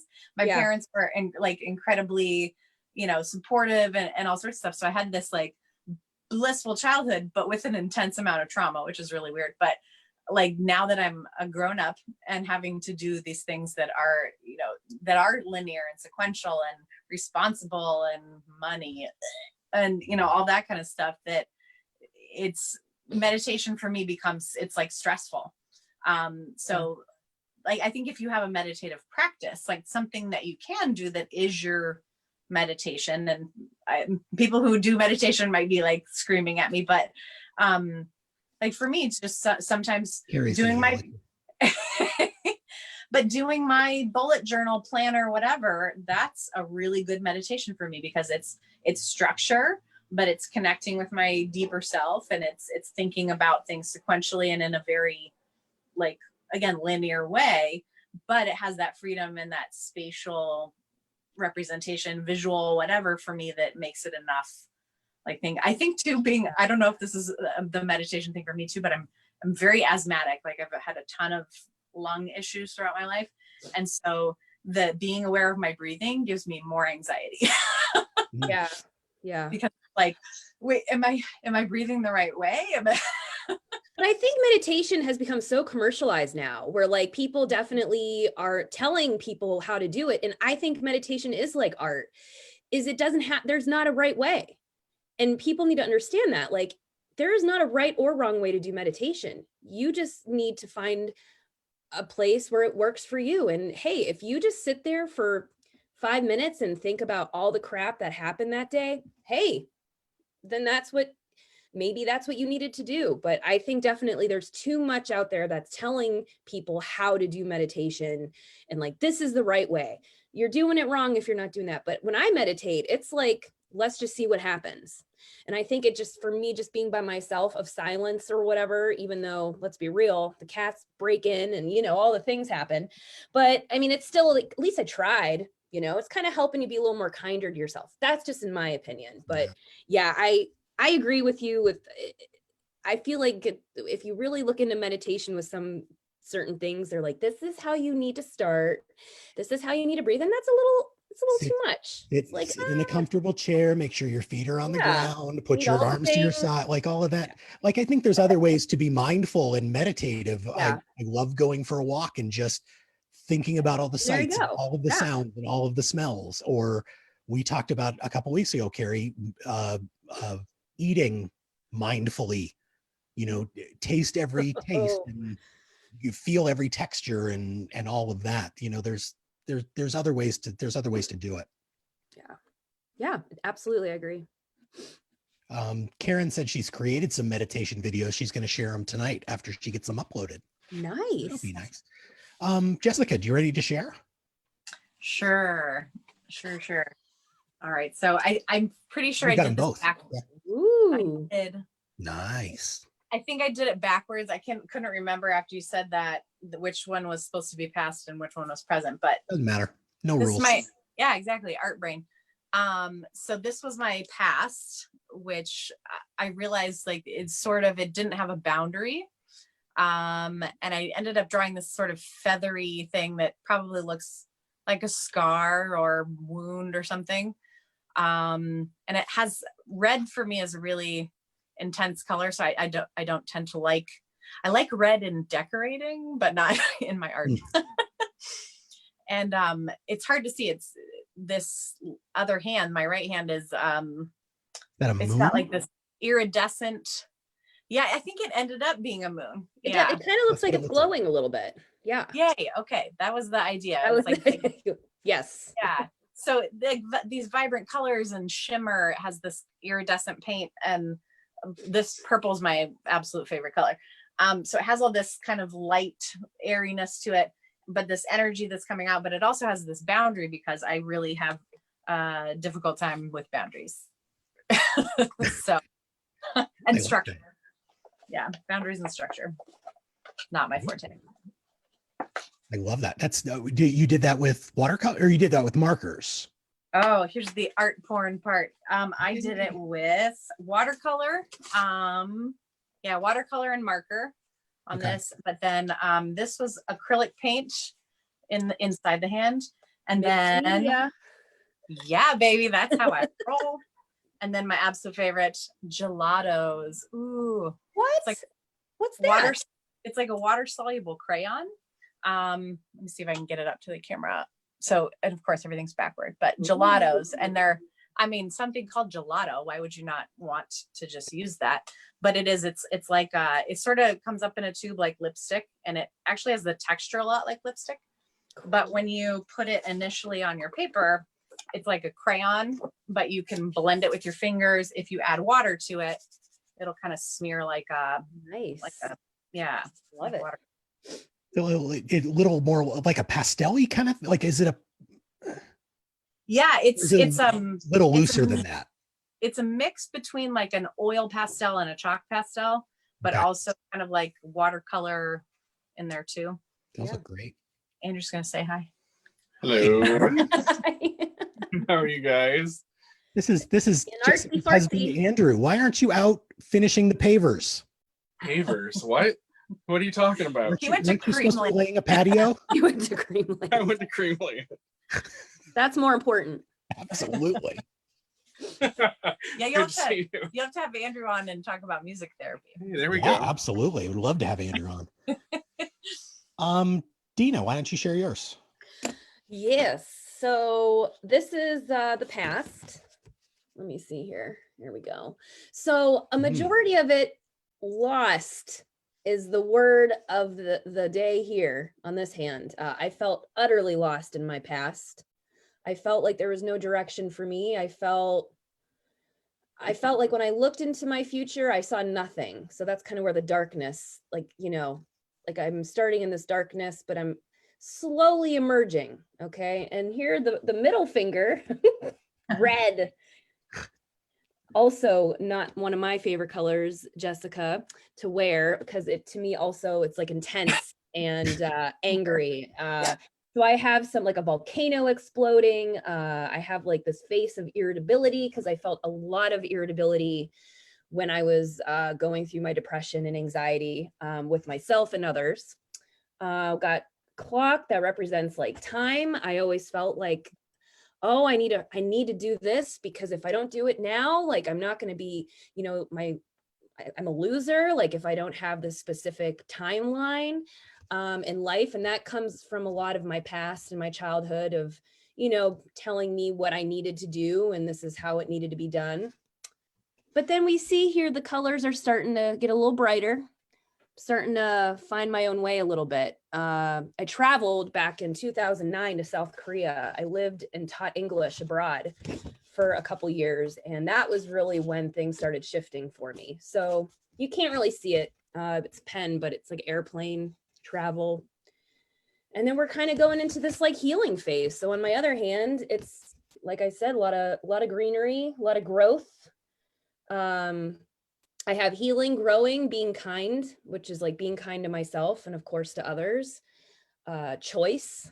I feel like I'm in a place where I choose, and I don't have to feel guilty about that, because that's a big thing for me. Guilt.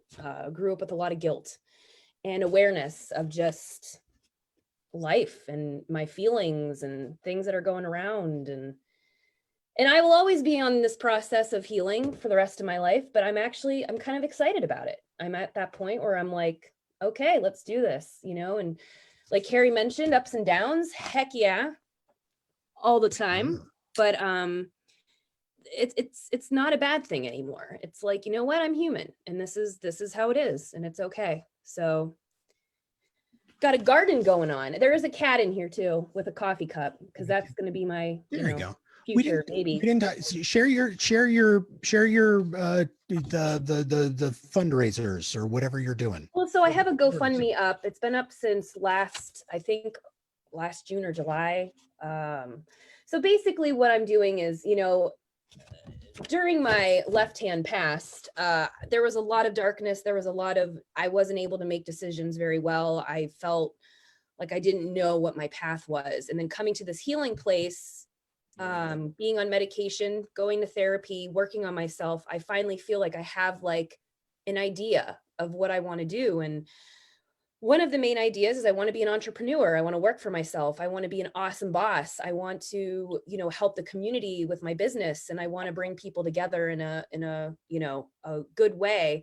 So I have a passion for animals. I love all animals. I don't just love cats. I don't just love dogs. I think animals have so much to bring to the table. I think they're wonderful.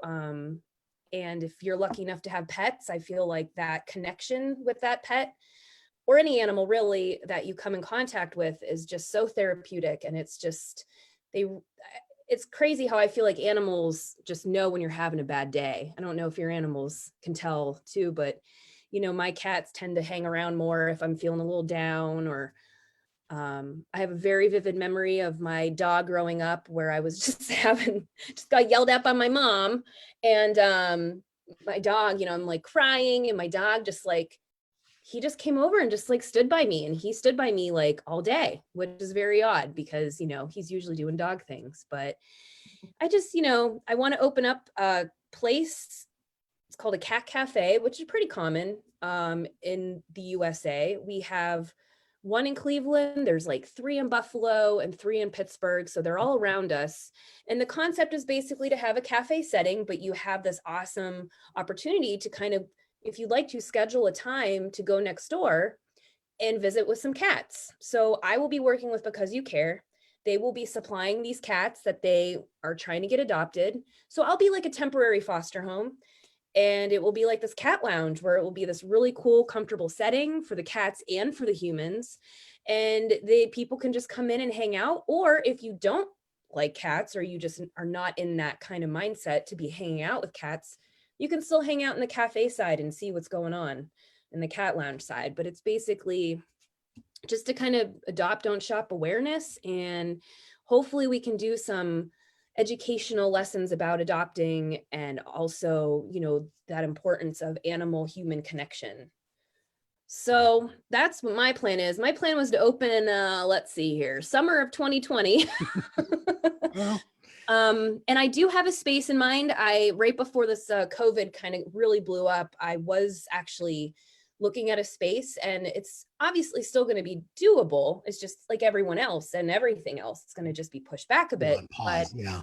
But you know what? I still feel really good about it. I think Erie could really benefit from something like this. And we're in general just so supportive of animals in our community. So I'm really excited to bring something like this to Erie, and hopefully, get a really good response.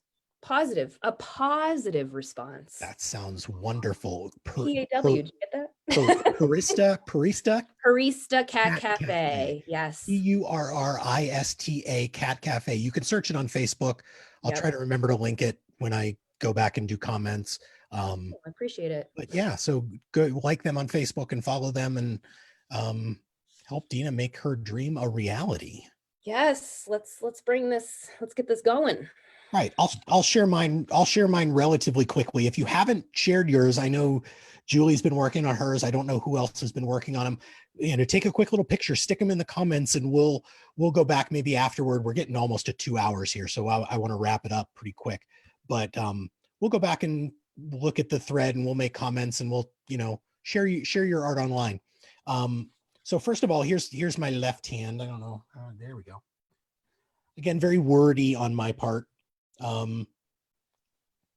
I think about guilt all the time. Guilt is my default option, my default emotion. Dina, you mentioned you live with a lot of guilt. Mm-hmm. Always guilt about not doing enough, or doing the wrong thing, or upsetting people, or all of that. It's still my default emotion, but hopefully I've left it in the past. Anxiety about money. This was me all the time.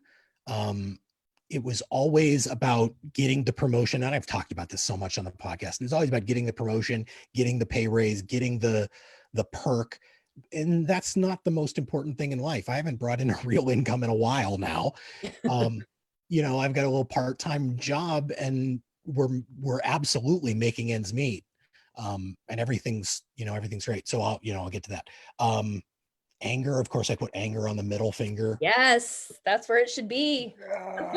And fear, anger, fear, guilt. Those are my big three right there.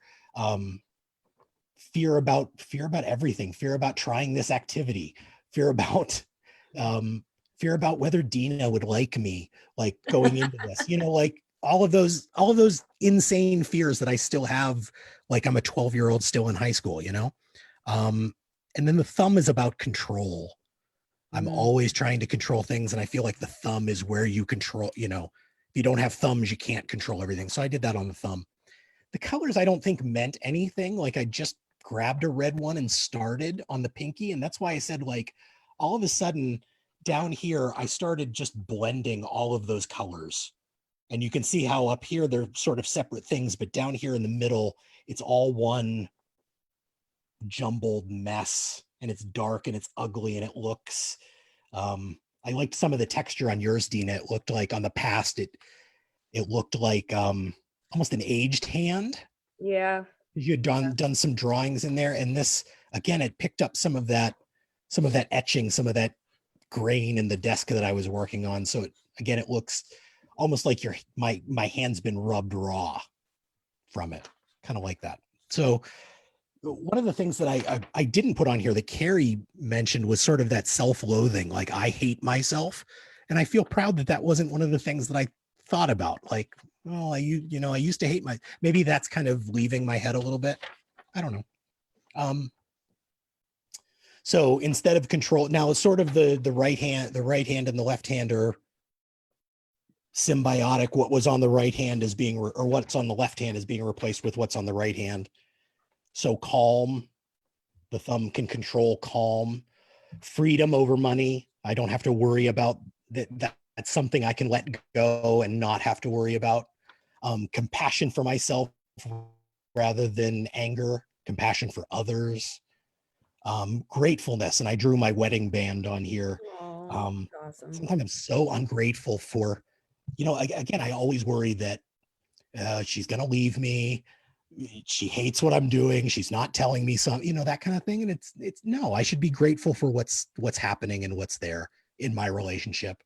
And then this one was about being for the projects I do should be for me. We talked about this during the thing. Like, it doesn't have to make money. It doesn't have to be perfect. It doesn't have to be a polished thing.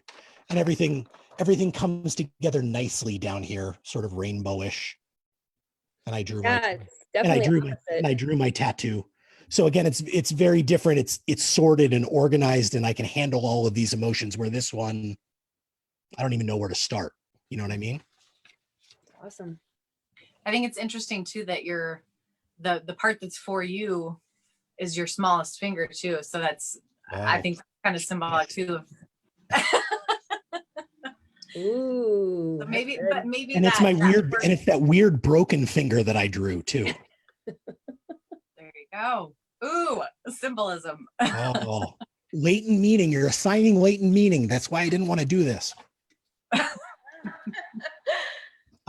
Any final thoughts? I don't see anything shared on the Facebook page yet, but please do share your work on the Facebook page. We'll come back. Oh, she wants to talk about her Gelignite. No, not Gelignite. What's it? That's a different thing. Jelly plate. Yeah. So if you are looking for a really fantastic therapeutic outlet that will force you to just go with the flow, these are amazing. Jelly plate. It's the Jelly Arts brand is the kind that it's really affordable online. I think this size is, maybe $25, but this is like 10, 12, something like that. And it's a gelatinous polymer material, and you roll acrylic. It works the best. And actually, the cheaper the paint, the better. I'm looking for my brayer, but there it is. Okay. So you take, this is a printmaking tool. You roll the paint on, and then you can take different things and press different things into it to pull the paint off, and it creates different textures. And it's my addiction. I mean, you just get these insanely beautiful patterns and prints without even trying. It's really just, and I've started layering different stickers and paper and different things on it. But it's just unbelievably fun. And I've just like dove into it and started making art, just, mixed media, layers of paper and whatnot. But that base of the jelly plate and the fact that it's so forgiving. Like I do it with kids every year and they are blown away with, oh my gosh, I made that and it really looks cool. It's like, it's hard to be bad at it. So if you're scared to start with art, but you want something that is just a magical thing, I'm obsessed. I could do this for 6 hours a day and be happy. Well, you said there's a way to make it at home. Like it might be complicated, but maybe not work as well, but you can. Yeah, I think you have to get gelatin and cornstarch. I don't know, some stuff. There's some sciencey chemistry things, but it's relatively easy. It's just that those don't last. You can use them a few times and then it starts to degrade. Whereas I've had this one for probably 5 years, and I actually clean it. But there are artists, artists online though that I follow don't wash theirs at all, and they last for 10 years. Oh, that's cool. Thanks, yeah. And again, talk about like just going with the flow. You put that paint on there and stick it down on the paper. You don't know necessarily what's coming back up. Yeah, and that's so much of everything that we've been talking about. It's the process that you're going through, and kind of detaching yourself from the outcome as much as you can usually yields the more insightful results. It usually also is more fun. Like if you're worried about how it's going to turn out, talk about anxiety. Yeah. Thank you for sharing that. Thank you all for sharing your hands today. This was a lot of fun. We've been here 2 hours, so I'm going to wrap it up for the people online. Michael, we did not forget Keri. You must have missed her. She was right. She was the first one that shared. You can go back on Facebook and watch this again. It'll be on Facebook. I'll pin it there. There it is. Her beautiful sunflower and growing things. Yeah. All our hands together. Yeah. Feel free to take a picture and share yours in the comments if you want, guys. And same thing, folks at home that are working on it. Share your art in the comments. We would love to see it, and we'll comment on it. We'll plan another one of these in 2 weeks. I don't know what it's going to be about, but we're going to do something.